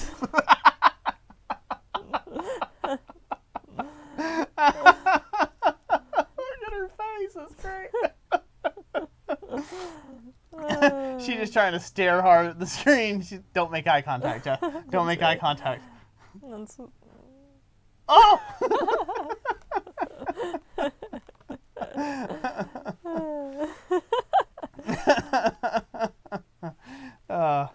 Gold Dust 110 said, everyone starts somewhere. Remember that for the future, everyone. That's right. That's right. Everyone starts somewhere. I started a little 6x10 shed. Pallet building. A shed is a far stretch to call it a shed. It was a repurposed pallet into a pallet building is what it was. Mm-hmm. And a very rudimentary everything, not knowing nothing about anything, and just, I don't know, dream in my heart to just do it. It was something that just totally enraptured me with passion. I just loved every moment of it. Every time I picked up the hammer and went and swung at the anvil for a bit and I had some time, man, I just loved it. And to go from that to slowly build up to where we started building it into a profession, and God changed course on me and kicked me out of the trades by my car wreck, and then starting on a walker, and then starting by doing odd jobs that I could sit on a stool for my buddy Richie Krim, like working at that, getting paid cash, getting paid cash from that. And then let's see here, horseshoe nail hooks, right? Like that's all I did. I just started with horseshoe nail hooks and just kept producing it because that's all I could do. That's all I could do while recovering from my car wreck, and just building that up over time, beg, borrowing, and pleading, living in other people's shops for their welders and, things like that, to where we are now, where I have a fully equipped smith shop of some people's dreams, anyhow. A YouTube channel with a following of over 90,000 people. That's insane. Been at it for 15 years. Coming up on 15. It'll be 15 this upcoming year. Yeah. So it's 14 and some change right now. So 14 plus years. Been doing this. Mm-hmm. And 11 of those professionally, full time, for a living, and made it, right? Like survived it. Been able to pay. Again, my first monthly bills were only, I was only making between $600 and $800 gross a month, and we were living off of that. Mm-hmm. Not well. We were living off the land. Lots of garden veggies got ate that year. Lots of squash. Mm-hmm. Lots of squash. Every way to Sunday. Every way to Sunday. We found out a zillion ways of making squash. So thinking back on that and doing that. So what kills me nowadays. I'll have commenters from time to time come in and say, must be nice to have all those fancy tools. And they just, you just don't know. You don't know the hard work and the decades of struggle that went into being where we're at now. And I can say that truly. I can walk you through it. It'd be a very, very long stream. Mm-hmm. I just gave you a brief summary. And, I can't even account for all the places where God blessed us. All the turns he made us go in the right way. So, yep. It's pretty amazing to think about that. The ups and downs, 3 kids along the way. Mm-hmm. Yeah. So, I feel very blessed and fortunate. It kind of takes me back to that rant, thinking, talking about, giving away stuff. How much is too much? I could never give back everything I've been given. It's not possible for me to outgive God what he's given me. So it's not. And that's why I intend, no matter whether I'm at 1 million subscribers someday or everybody says, hey, to heck with this YouTube guy. He really is the most unlikable blacksmith on YouTube, and everybody bounces out and I go back down to 1,000 subscribers. I will still be the most giving blacksmith out there on YouTube. Whether I'm on YouTube or not. YouTube could shut down me tomorrow. That's fine. I'll just go to local blacksmith groups and venues and I'll continue my mission of promoting and helping that next generation get into blacksmithing. That's what I'm into. That's what I'm about. Mm-hmm. That's what excites me for the future. Thomas. He says his money don't jiggle jiggle, it folds. Thomas. Thomas is a bad influence. So see what you did, Thomas? You didn't come to work today. Okay, didn't come to work today. Had to slack off, and I fall face first into a trailer. Huh? Huh? Your fault. Some of the guys said next time just let the face go, you know, save the arm. Yeah, just let the face go. There's not much going on in this department anyhow. I can cover a nasty scar with a beard, right? Just hit it chin first. Just makes it cooler, right? Yeah, hit it chin first. Yeah. So, anyways, thank you all for listening to me sod on about that. I don't know why I get that open with everything. So, Debaka Maker, he's laughing. Some people will probably get the silly video reference. Thomas showed me that in the shop one day, and like now it's kind of like a meme in the shop. It wasn't that funny. Yeah. Huh? It wasn't that. It wasn't that. It's not that she doesn't get Thomas and I's humor. So No. we get a lot of humor out of it. So. Got a blinky thing here. Oh, we got a blinky. What the blinky thing is? What's it saying about the blinky thing? Don't know. Giving you a little warning. Are we good? It says now would be a good time to insert ads. We're not inserting ads. Go away, YouTube. You make enough money off of us. Thank you. But right now would be a great time. Right now would be a great time to give something else away, huh? Yeah. You want to give away like 3 different sticker packs? How does that sound? Sounds good. Hand me your pen. I will ding the cup again. You will ding the cup. Can I have Hand a me sip real pen. quick? I'm thirsty. Yes. Thank you. There you go. All right, so Jessica's going to give away a sticker pack to one lucky individual that's commenting right now. So sticker me please will work. Dirty word sticker. Something. Whatever you want to do. I don't care. Lots of sticker words. Sticker words. So just comment whatever you want, but have stickers in the title with it. And when I'm done here, ring in the cup. Whenever you're ready, babe. Who do we got, Jess?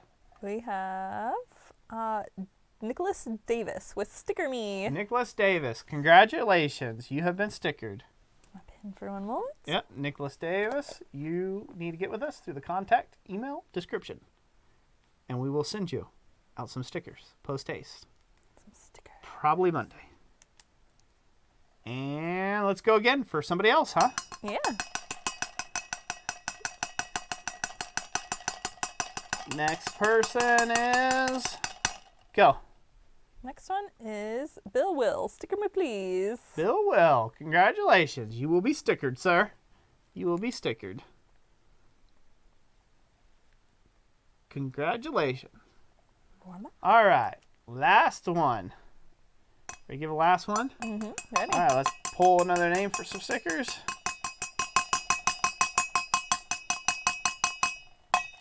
Who do we have? We have Mountain Home Forge with stickers. Mountain Home Forge. Congratulations. You got some stickers.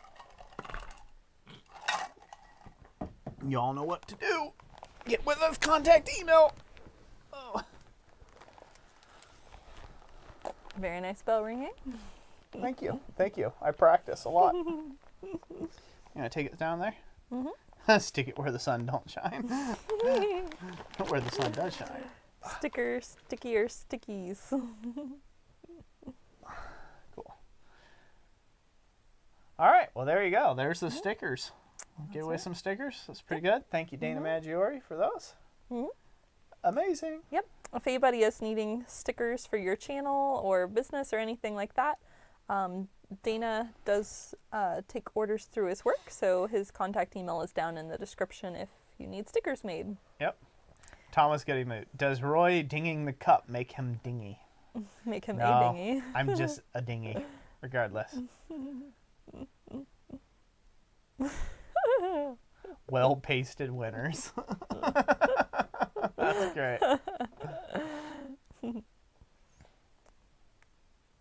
Let's see, David Payne, thanks everyone. I was just wondering if I was on the regular time frame for this.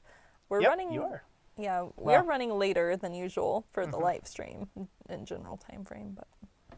Yep, we are running a little bit late, so. Yeah, we're picking up the later crowd this time. Yeah, injuries and all. I'm glad to have you all here. So thank you for being here. Thank you for being here. Pretty excited. All right, hon.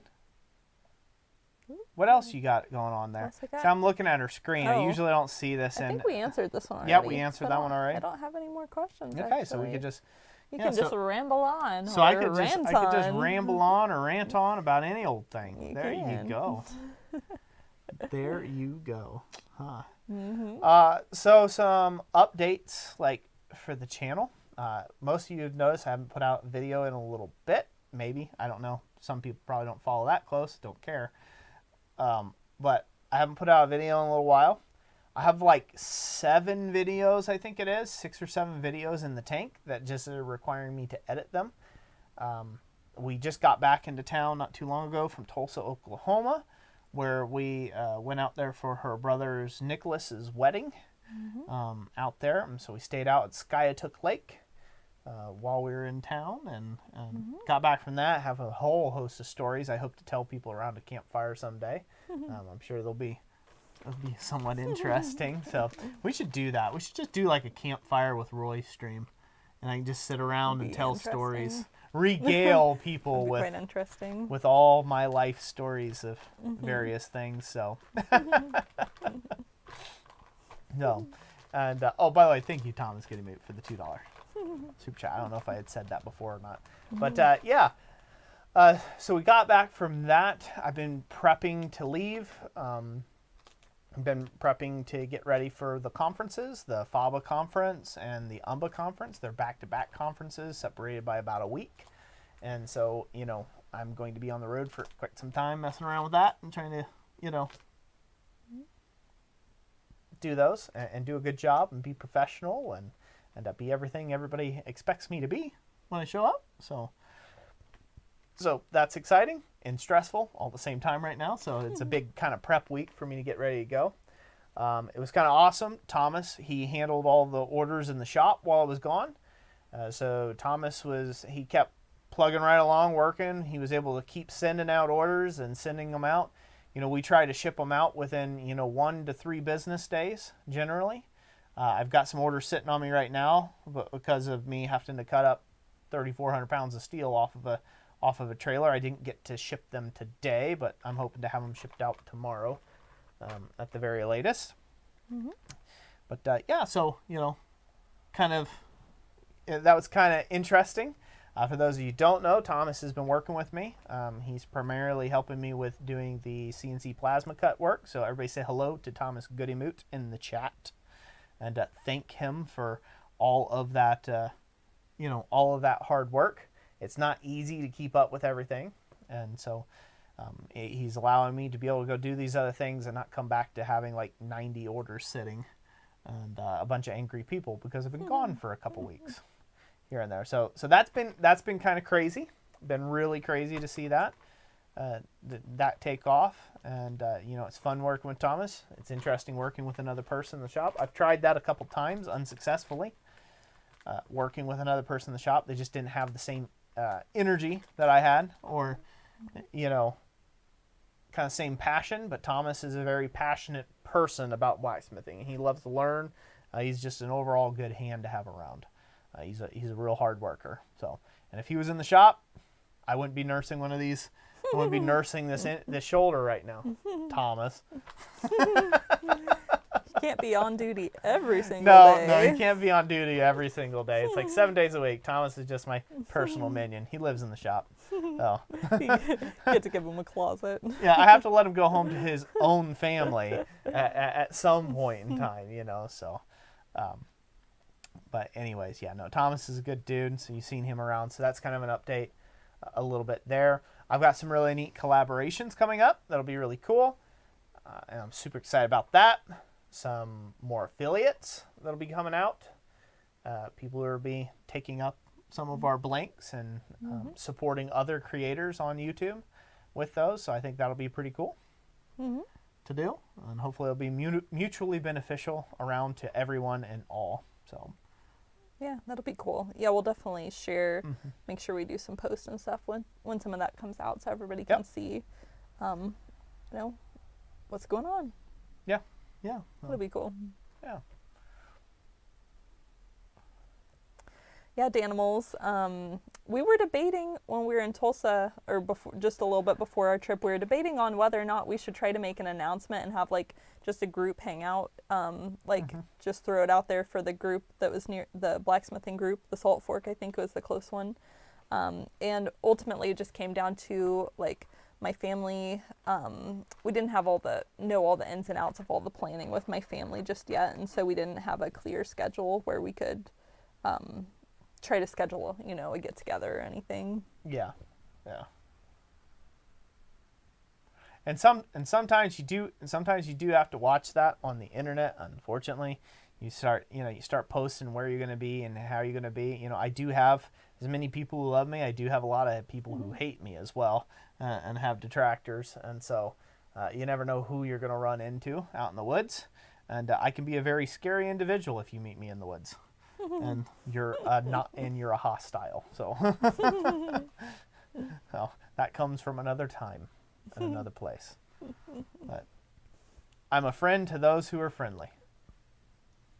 Yep. Yep. Thomas says, I don't think Shelby would like it if I lived in the shop. Nope. Probably not. Well, she can move in too. She can donate labor for free, right? Eric says, someone asked a few minutes ago about what video editing software you recommend. So my video editing software that I use is DaVinci Resolve. So I'll recommend that to anybody if you're trying to step up to doing computer, editing on a computer, a laptop, larger DSLR cameras, things like that. I like the workflow of it, and so DaVinci Resolve is my go-to. That's what I edit on. Before that, when I was on a cell phone, I used KineMaster on a tablet, but I would watch out for that because they started not only were we paying per month, they did a weird thing where not only were you paying to have the watermark removed, or just paying to have the service of KineMaster, but then they also added the watermark still of their KineMaster, made with KineMaster, and it looks unprofessional, them tagging your content. So I ended up getting away from that. I don't know if they're still doing that. I wrote a big complaint to them as I was leaving their platform doing other stuff, but that's what I had used previously. There's all sorts of stuff out there. There's Final Cut Pro, there's all sorts of things. I don't know anything about those. I can recommend DaVinci Resolve, though. Yep. Jay Border says, how many Harbor Freight anvils have you ruined? The list is building. There's like a pile of broken, it's so sad. It's like broken, decrepit anvils off to the side. People's broken hopes and dreams, I think right now we're at like 3 or 4 Harbor Freight anvils that are just destroyed. I had one earlier on where I tried to do a brazing attempt, but I totally melted the anvil instead of the braze. Like the braze didn't even... I was trying to do it with copper originally, and then the anvil just melted before the copper got up to like a nice liquidy state. It's just the way the anvil was sitting. It really burned up the cast. So that's about done. I'm just setting it off the side anyhow. Yeah. So it was really messing with the cast iron. It just didn't, it just didn't take. So I would say that was probably, so that's one. That's a video that'll never get seen. It was a complete fail. And then I tried the one with the brass. That was a fail and a health risk, so don't do that. And then forge welding attempt 1 has failed. That was there. And then I have one with destroying one. So so 4, right? 4. Let my count.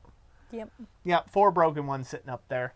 And for those of you who may be wondering, Roy, what will you be doing with all those anvils? Oh, trust me, they'll be coming up in future projects. They're not going to waste. They're not going to waste. They will be coming up in some future projects. What, might you wonder?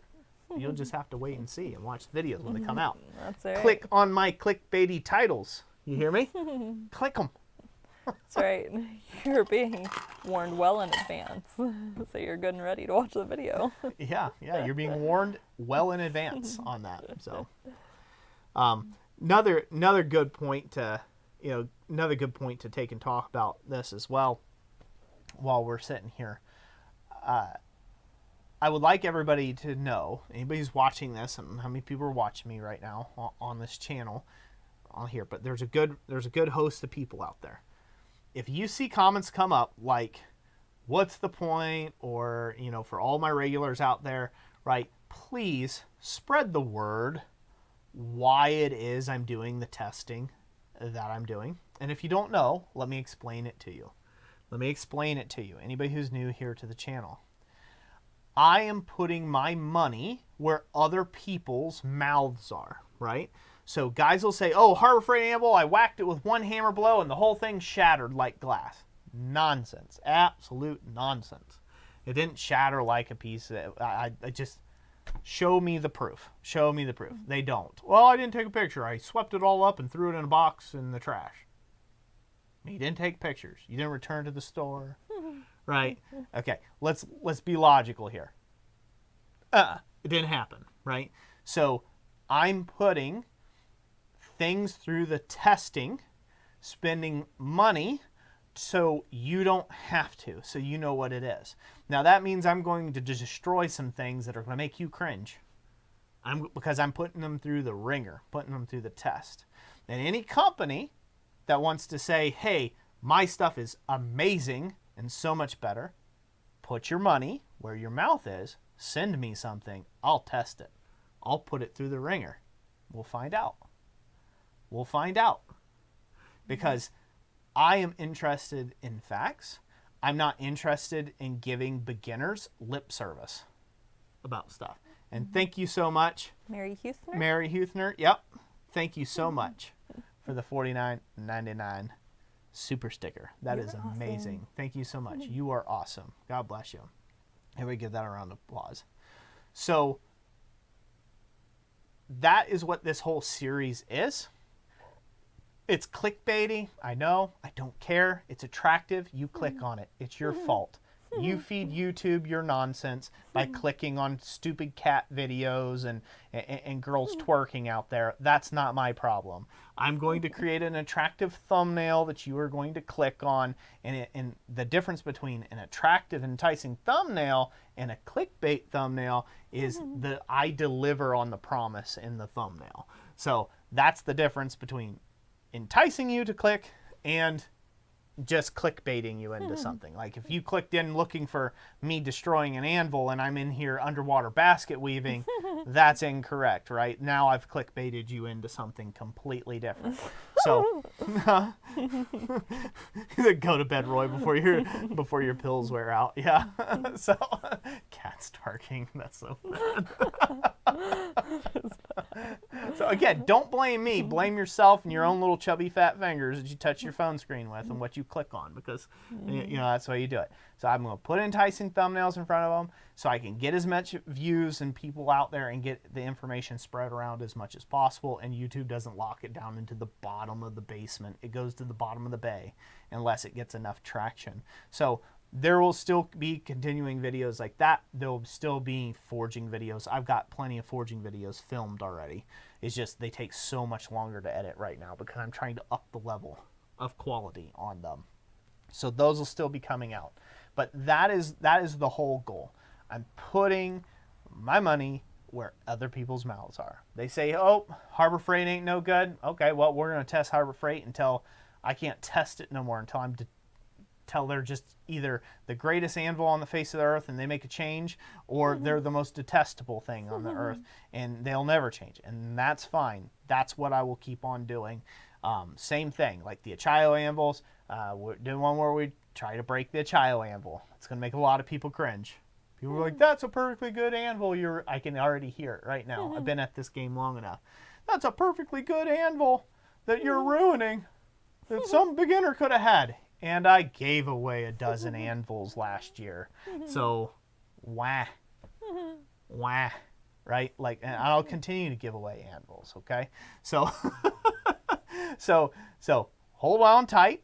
There's going to be a lot of that kind of content. Share it around. You'll see the billions of comments in the comment section. You have my permission to comment on my behalf on those comments and let them know what's really going on. He's doing an entire series. There's entire playlists where I do stuff like this, and I do testing, I do comparison testing, I test the hardness, I test rebound. I've done unboxings of everything. This is what you can expect to get. This is what you won't get with it. And I'm harsh. I'm harsh on my reviews on things. So my cousin, it was fondly enough, I had Brunt workwear, Brunt workwear take and a Brunt apparel. I don't know if it's just workwear, but they reached out. They wanted to send me free boots. I said, sure, I'll give them a test. And they gave me a link, an affiliate link and stuff like that I could use, right, to try to be one of their ambassadors of the Brunt workwear brand. And I said right in the review what I liked about it, what I didn't like about it. And I said, I'll see if they are worth anything. And I didn't add the affiliate link or anything to the initial review, the initial first look and review video of them. I've got a video that'll be coming out that'll be telling you exactly what I think of the Brunt workwear boots. So, yeah, it'll be coming out. I've torture tested them for over a year now. That means they've lasted over a year. That was one of my key criteria. So I'm not going to give too much away, but it's going to be a good video. I think a lot of people get a lot of use out of it. So if you're a brand out there, you're claiming you're the best, put your money where your mouth is, send me your stuff to take and review and test. I'll put it trial by fire, because I think those answers need to be answered for people. I'm glad the brazing thing went terribly for me versus somebody else in their little tin can shed trying to take and do that. I had so many comments. Just braze a faceplate on it. Just braze a faceplate. Just braze a faceplate. Just braze a face. I mean, I had probably 1,000 comments across the whole series of Anvil videos. Just braze a faceplate. I'm going to braze a faceplate on mine. Right? And now I have a video that if somebody asks you, hey, couldn't you just braze a hardened steel top on an Anvil? Now you can say unequivocally, no. It's a bad idea. Here, look at this guy. He suffered from metal fume fever because of it and all this other stuff. And he was in a big shop. And, now you have the cautionary tale, and it doesn't have to be a tragic tale later on. So that's what I do here. I am out there in the best interest, not of companies or brands. I'm out there in the best interest of the blacksmith community and the beginners out there that are just getting started. A lot of people will say, oh, preheating anvils. I've got videos coming out where it's complete nonsense, and I will show you with empirical proof that it's complete nonsense. Preheating anvils. So now you're not wasting a perfectly good anvil by tempering it. That's a rant. For those of you who are new, that's a Roy rant. And it is now over. People are trying to keep me in check. Whoa there, Trigger. Settle down, Roy. Go to bed before them pills wear out. Or before they all kick in, So then who knows what Roy will say. Eric Wentworth, thank you for joining as a member. Thank you. Just making sure. I thought there was one. Oh yes, Robert Lannis said the new tumbling finish on your blinks is awesome. I'm so glad you like that. So, yeah, we got a concrete mixer as a tumbler, set it up to be a tumbler, and that thing has been a huge time saver. You can just ask Thomas. We were spending hours upon hours grinding off slag on blanks, dross. We don't have that much dross on our blanks, but real detailed stuff just gets a bunch of dross on it. It's really hard to get it off. You throw it in the tumbler, it tumbles the surface, everything comes out nice and smooth. All the corners are kind of broken already. It's really nice. So, what about cooking down your flux? Yeah. So if people have questions, keep funneling those questions, please. Even if I don't answer them in a comment section, I take note of them. A lot of questions, I'm writing a book. Here's a book of questions. Here's content for me to make on the channel to answer questions. Even if you think that it's a stupid question or it should be a no-brainer, right? Because sometimes it's just not a no-brainer. You know, how do you know? How do you know unless you've done it? You'll have somebody say, it ain't no good. Like all the people who said that it would never work on my Harbor Freight anvil that I hard-faced with an electrode, with hard-facing electrodes. Oh, that'll chip off in a week. It's still going strong. And we beat the dog tar out of that thing. And we still do, every day in a professional environment. So, no, it's a very viable option. Did I get lucky? Maybe I did. Maybe I just got lucky on mine. Maybe I'm that good of a welder. Yeah. No, I've most likely got lucky. But the point is, can you do it? Yes, you can. I can answer that. We're going to answer where we can forge weld one. We got enough likes. We're going to do an attempt number 2, Thomas and I. But we're going to do a little bit differently this next time around. And I think we're going to get it to work. I think we're going to get it to work this time around. Evil Twin X says, can you duct tape a face to an anvil? You probably could. You can. You can. So.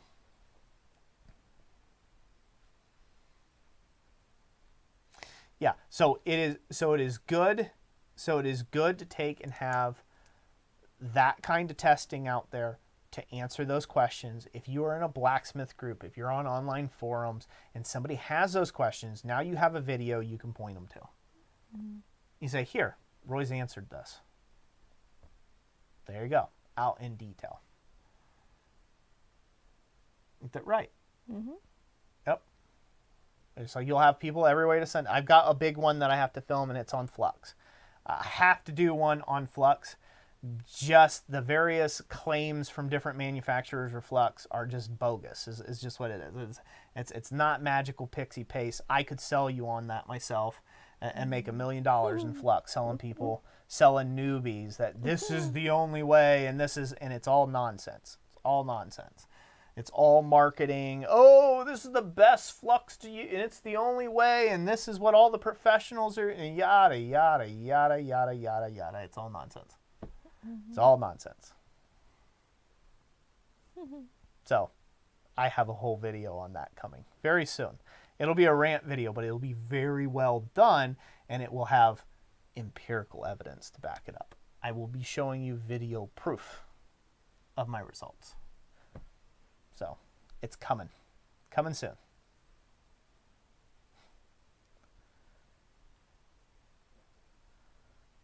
What else? Butter Unforged. As far as I'm concerned, there's only one brand of Flux to use. Wink, wink. Yeah, Chrysler Ironworks brand Flux.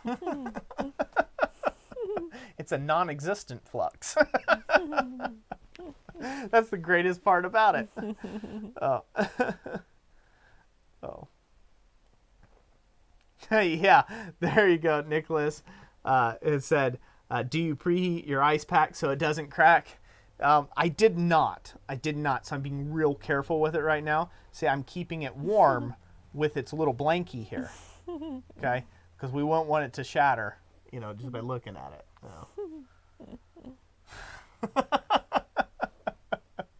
I love it. So.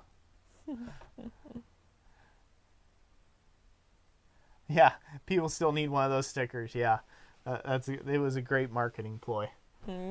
Troy, you and Eli, excellent, awesome on that.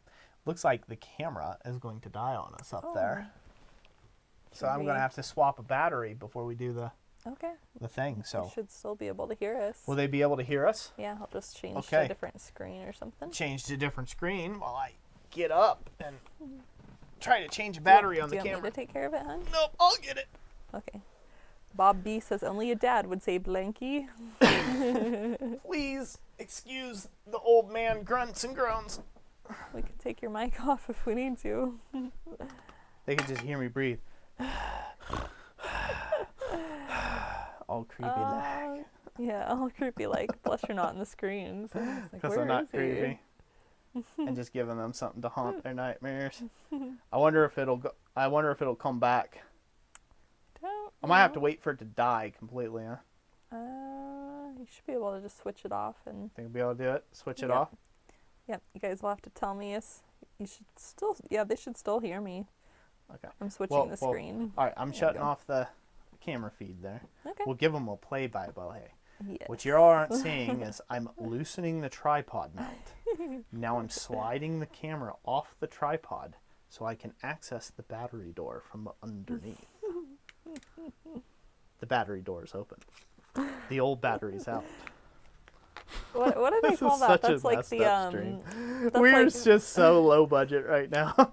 The new battery is in. The battery door is shut. This is turning into an audiobook. We're coming back. Will he make it? He's trying to slide it onto the tripod carefully because he bought this fancy video tripod head for this. Oh, what a satisfying click. It's such a low budget production right now. And we turn it back on. They can hear it. It is back on. The Now box says ASMR.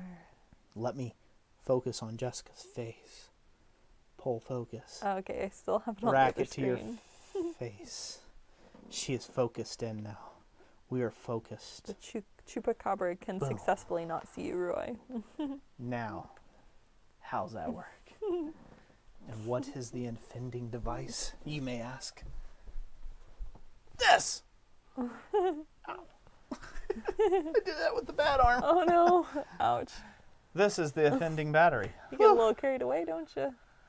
I do. Noticed earlier you're talking, you're using both hands. Like, Yeah. he's gonna feel that later. Yeah, I keep feeling it. Roy, getting creepy. I keep feeling it, but I'm expressive, right, with both arms, so.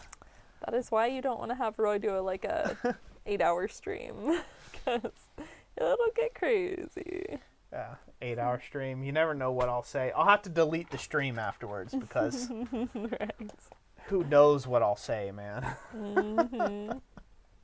So, yeah, I'm very unapologetic if anything I say. So, I know it'll be taken out of context someday. One day I will not be PC enough for this world, and that is okay.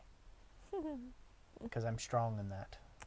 Go to commercial. I should have gone. It's not exactly commercial. Yeah, I you had should Year have of the a commercial. Forge. I don't have a commercial. No? But I have the Year of the Forge. I could have gone to Yeah, that the Year of the instead. Forge. That way people could drool Yeah. over the Forge, right? You could have went Yeah. to that instead. Year of the Forge. See, right there. Year of the Forge. Woo! Amazing. We should probably give that away now, huh? I think so. That way Now a lot of we're- these people can just boot us to the curb and go to bed, huh? I'm ready to go to bed. You're ready to go to bed too? Yeah, it's making me sleepy. I'm not. It's a You're healthy, waking up. I don't yeah, know I'm what's waking up. happened. It's a healthy diversion from the pain in my arm right now currently. I shouldn't have jerked my arm out like that. No, That you was- shouldn't have.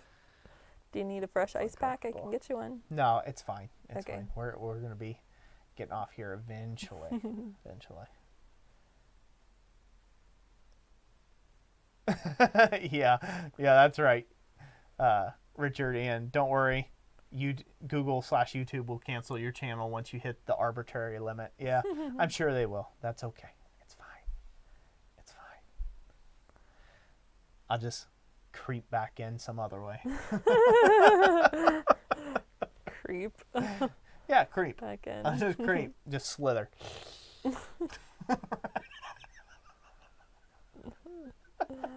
Oh man.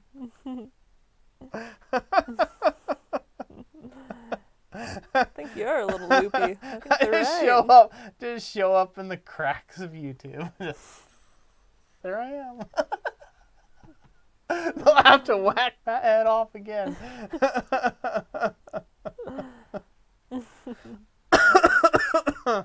All right, should we draw for this forge? Oh, sure.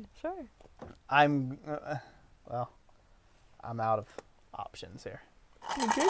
I'm gonna do that. There we go. I could go step away for a second. Probably stirring around would help me wake up for a minute. No, here we go. We're Okay. good. We're good. Oh. We're giving away the forge. Okay. See, people are already on it. Okay, They're I like, thought you forge were time, please. wanting forge more time. drink. That's what you're saying. It took Oh, me a no, minute. I no, was no. oblivious. I'm going to use that as my shaker. Okay. See? So here in a second, so we're going to give away the forge. This is the 10th gas forge that we've given away this year. Mr. is. Volcano Gas Forge. So we're going to go ahead and shake this cup. And when I get done shaking this empty cup, We'll draw We're going one to draw at, one name at yes. random, right?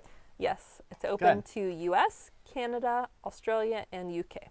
Yep, there you go. We'll ship it. 18 and over. Yep, almost anywhere in the world. So there you go. We ready? Yes. And 3, 2, 1. This is for the gas forge. We're going to give it away.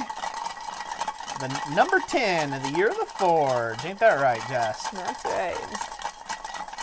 And stop. Who do we have, Jess? We have Philip Cornett with Forge. Philip Cornett. Congratulations. You are the winner of the Mr. Volcano Gas Forge. You have to get with us through the contact email in the description down below of this video. Please get with us and we will get this thing shipped out to you at some point. Also, at this time, I'd like to say I have zero affiliation whatsoever with Mr. Volcano Gas Forges. They were just a cheap enough forge option that we could reasonably give away 12 of them this year. So, so it's a kit. It comes to you. It's not fully assembled. You'll have to follow through all their little steps and put it together. I've got a complete video series on that. And so, you know, everything from putting one together to tuning them. So, you know, be sure to check that out. I have no affiliation whatsoever with Mr. Volcano Gas Forge. I find tools that I can give away, and that's what I do. Yep. I'll just tag everybody to remind them. I like to do that towards the end of the stream.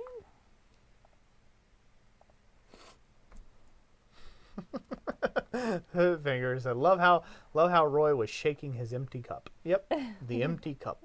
Which is like, all gone. Could have been you throwing it on, Why is all the the coffee gone? Another.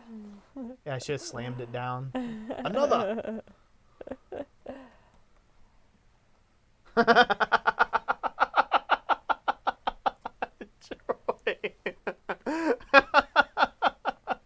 Troy says, but he does have Mr. Volcano tattooed on his lower back.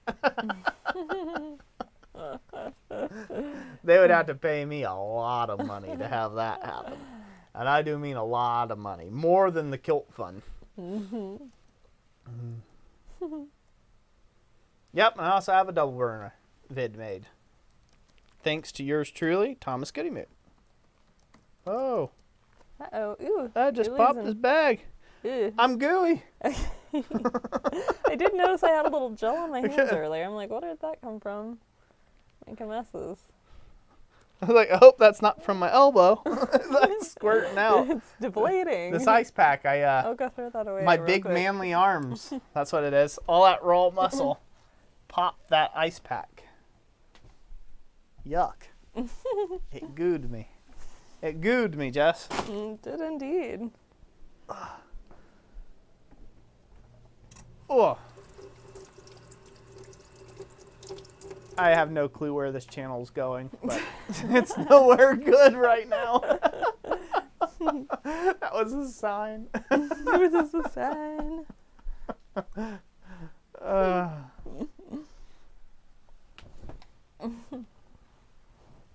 Thank you, Steve.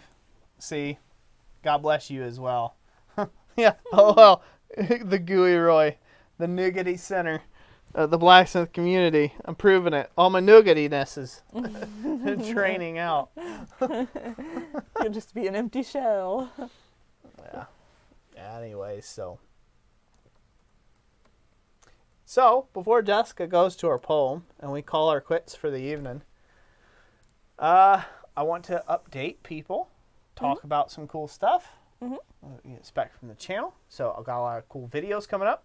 I plan on investing in 2023, this upcoming year, quite a bit heavily into the channel, trying to up the production quality, the entertainment value, and the educational. The main point is the educational value of the channel in 2023. I have big plans for the channel in that going forward, so make sure you share the videos around, share the channel around. I greatly appreciate that. So there's going to be some funny, there's a skit video that's coming up. It's a serious video. We've made some forging, but there's going to be a funny little skit at the beginning. So just stick with us. It's probably going to make some people angry. It's okay. But yeah, I thought it was pretty hilarious. So I've got a pretty neat video coming out here soon. I will be going to FABA. If you are in Florida, we are going to FABA this year. You want to go to that screen, Jess? Yes. The upcoming events again. So if you need to find us, we will be going to at November 4th through 6th, 2022, FABA conference. I'll be demonstrating in Gainesville, Florida. So if you're anywhere around in Florida and you were hoping to meet me someday, you should come out to their event. If you're not a member of them, you should probably be a member of FABA. You should be part of your group down there. That would be good. And just come out to the event and hang out. I'll be enjoying making a decorative hook and sharing and showcasing a bunch of various traditional skills like collar welding and some other stuff. So be sure to come check that out. Then November 11th through 13th, I will be all the way in Burlington, Wisconsin. So the following weekend after that, if you are in Wisconsin, Minnesota, or around anywhere of those states and you want to come out and see me and get a chance to hang out, you should definitely come over to the UMBA conference. I will be there and I'll be having a good time doing something very similar. Lots of cool stuff planned when it comes to that. Jessica's typey fingering McGee over there. I know. There you go. Sorry. Cool. Okay. Wasn't trying to distract Take care of something. Yes. Sorry, that was a fly moment. It's like, oh, squirrel. What's happening? Fly. What's happening over there? So, yeah, so those are some of the upcoming events that we'll be doing. For all those of you've asked or a question, we will be having we will be having another large, great Blacksmith Christmas giveaway live stream. You can go back to the regular cam, Jess. All right. So, we will be doing another large Christmas giveaway live stream. How large, I don't know, but we plan on giving away to be determined. a ton of gifts, having just a good, jolly, merry time. I love the festivities around Christmas. I just love the spirit of giving, and so yeah, I'm looking forward to that kind of the most. Getting back here, the cold reminds me of that. The snow will remind me even better, and then it's like nothing but Christmas music from there on out. The kids have already been playing it. Yeah, for like 7 months. It's like solid Christmas for 7 months. That's the way it's going to be up here. So really looking forward to that. I hope you guys will join us. If you haven't subscribed already, please subscribe. Do that. It helps out the channel so much. Comment and share. It really does help us out, and you don't have to support us financially that way, but you can take and support us with your viewership and your subscriptions. Really love that. Also, our blacksmithingblinks.com that Jessica just picked up. Somebody She was didn't saying give me something chance. about it. She didn't give me a chance to go over there. www.blacksmithingblinks.com. That's where you can find all of our CNC plasma blanks. You can find the treadle hammer kit. You can find the treadle hammer kit with air assist that we have over there. And we do make all of this in-house. This is the sole work of yours and Thomas's truly now. This is what we do. We make blanks for you guys out there to help you during your holiday and your crafting seasons and get your business started and making more and more blacksmithing tooling. And that's where you can find all of that good stuff over there as a landing page. Mm-hmm. Yeah. We need to get Thomas, we need to get the audio for that. So every time he goes, yeah, so blacksmithingblinks.com. Yeah, so we can drop Thomas in there. Yeah, with his face. Like his whole face. Peeking over the edge. Yeah. Or no, just the hands. So, yeah. So thank you everybody so much for being here. Thank you everybody who's been, everybody who's shouting out about the blanks too, Thank you guys so much. God bless you guys for that. Giving us those kind of reviews and that feedback. That's good. It's helpful. Again, we are as a whole trying to be the best that we can be in that department. Be the most giving, the most influential that we can be in that department. And yes, I'm trying to become number one in the blank world as well. If you need blanks, come get me. We do custom cuts for people too. We'll do that. We do small batch runs of things where other big companies wouldn't touch it, right? That's something we plan on offering more of in 2023 when we can. And so, right now you just have to get with us if you have something in mind. And it's something that we will eventually be. And I think right now we are almost #1 on Google search results for blanks. And I intend on keeping it that way permanently. So we plan on adding way more blanks in the future, way more tools for the blacksmiths, and trying to take and help you all out there get your business started and things like that. I get it, blanks aren't everybody's thing. Some of you out there think you're way better and beyond blanks, but you're not, trust me. I'm not beyond blanks. I've had Thomas made some up and put it in our Etsy store. I'm not beyond blanks. I'm just not foolish enough to think that I want to cut a whole deer out of a piece of steel. Chisel it. I'm going to use them. I'm going to 1/2 inch at a time. Not 1/2 inch at a time. No, thank you. I'm going to use. I'm going to use a plasma cutter and use that little bit to give me that edge out on the competition. So I suggest that you all do the same. It's a great way of supporting us too and what we do. Greatly appreciate it. So thank you, Bill. I appreciate that. He said I did a good job on his order. Woo. Thank you, Bill. Thank you. Appreciate that. Yeah, and right now, anything we have in stock is between, obviously we can't promise it on custom stuff, but anything we have in stock is between 1 and 3 business days. 1 and 3 business days. Thomas and I, we really strive, when we're Monday, Tuesday, Wednesday, those are our days. If you order on a Monday, Tuesday, or Wednesday, chances are it's going out next day, if not same day when you order, and so we can get it to you quick. It comes to you clean. We've really invested in the infrastructure in that, and we hope to give you the best customer experience you've ever had ordering anything online. And we ship priority mail predominantly, and in some cases we'll ship, there depends on how heavy the package is, we'll ship UPS, and it's always in their their 2 to 3 day kind of turnaround time. So lightning fast. That's what I'm going for.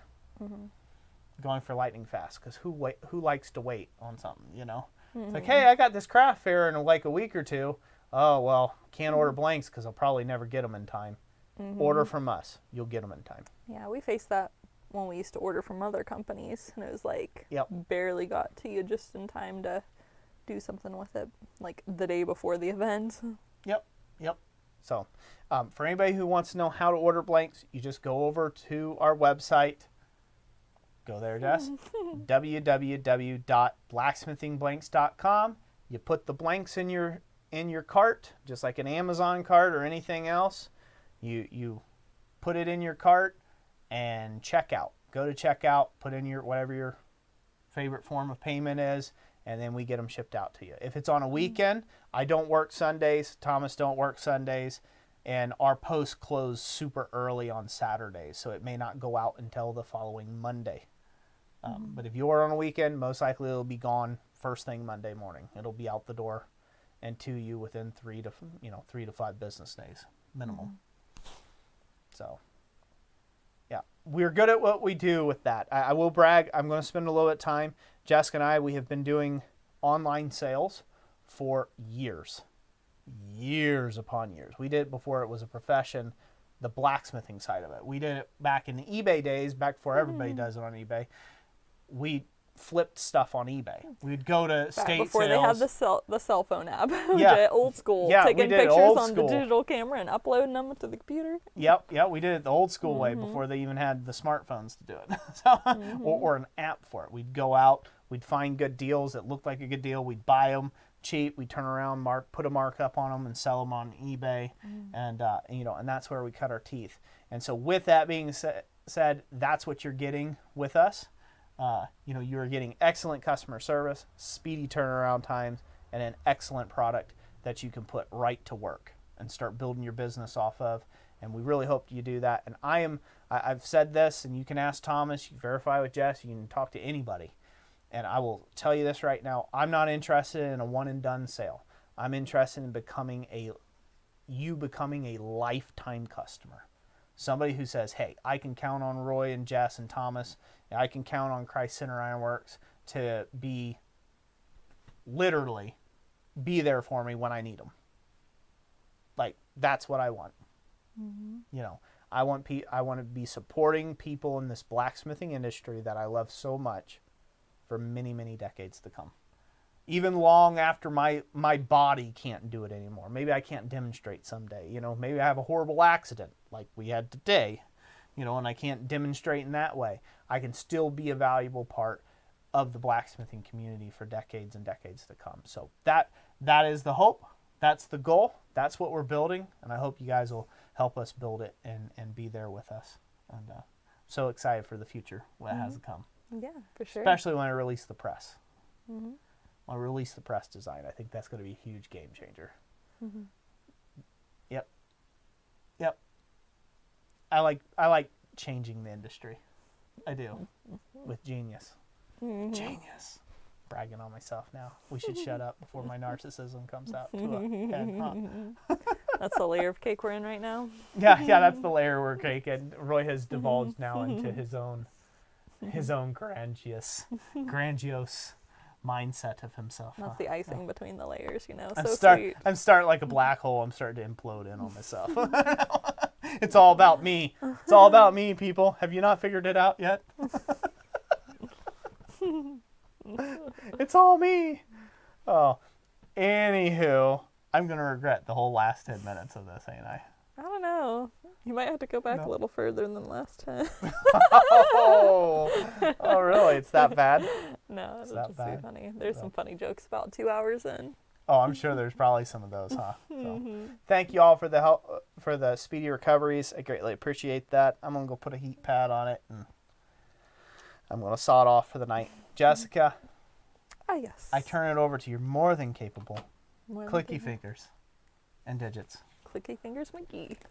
Those beautiful eyes of yours. I'm going to turn it over to you, and you can read the poem.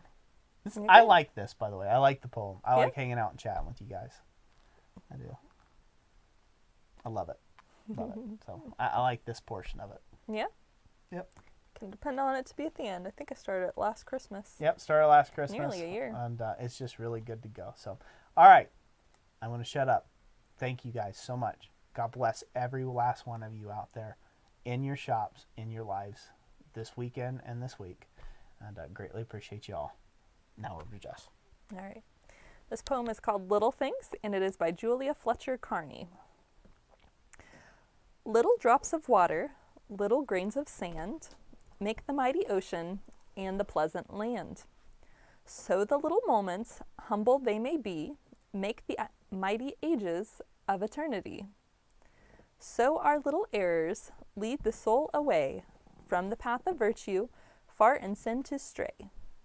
Little deeds of kindness, little words of love, help to make earth happy like the heaven above. Thank you all. Have a great weekend.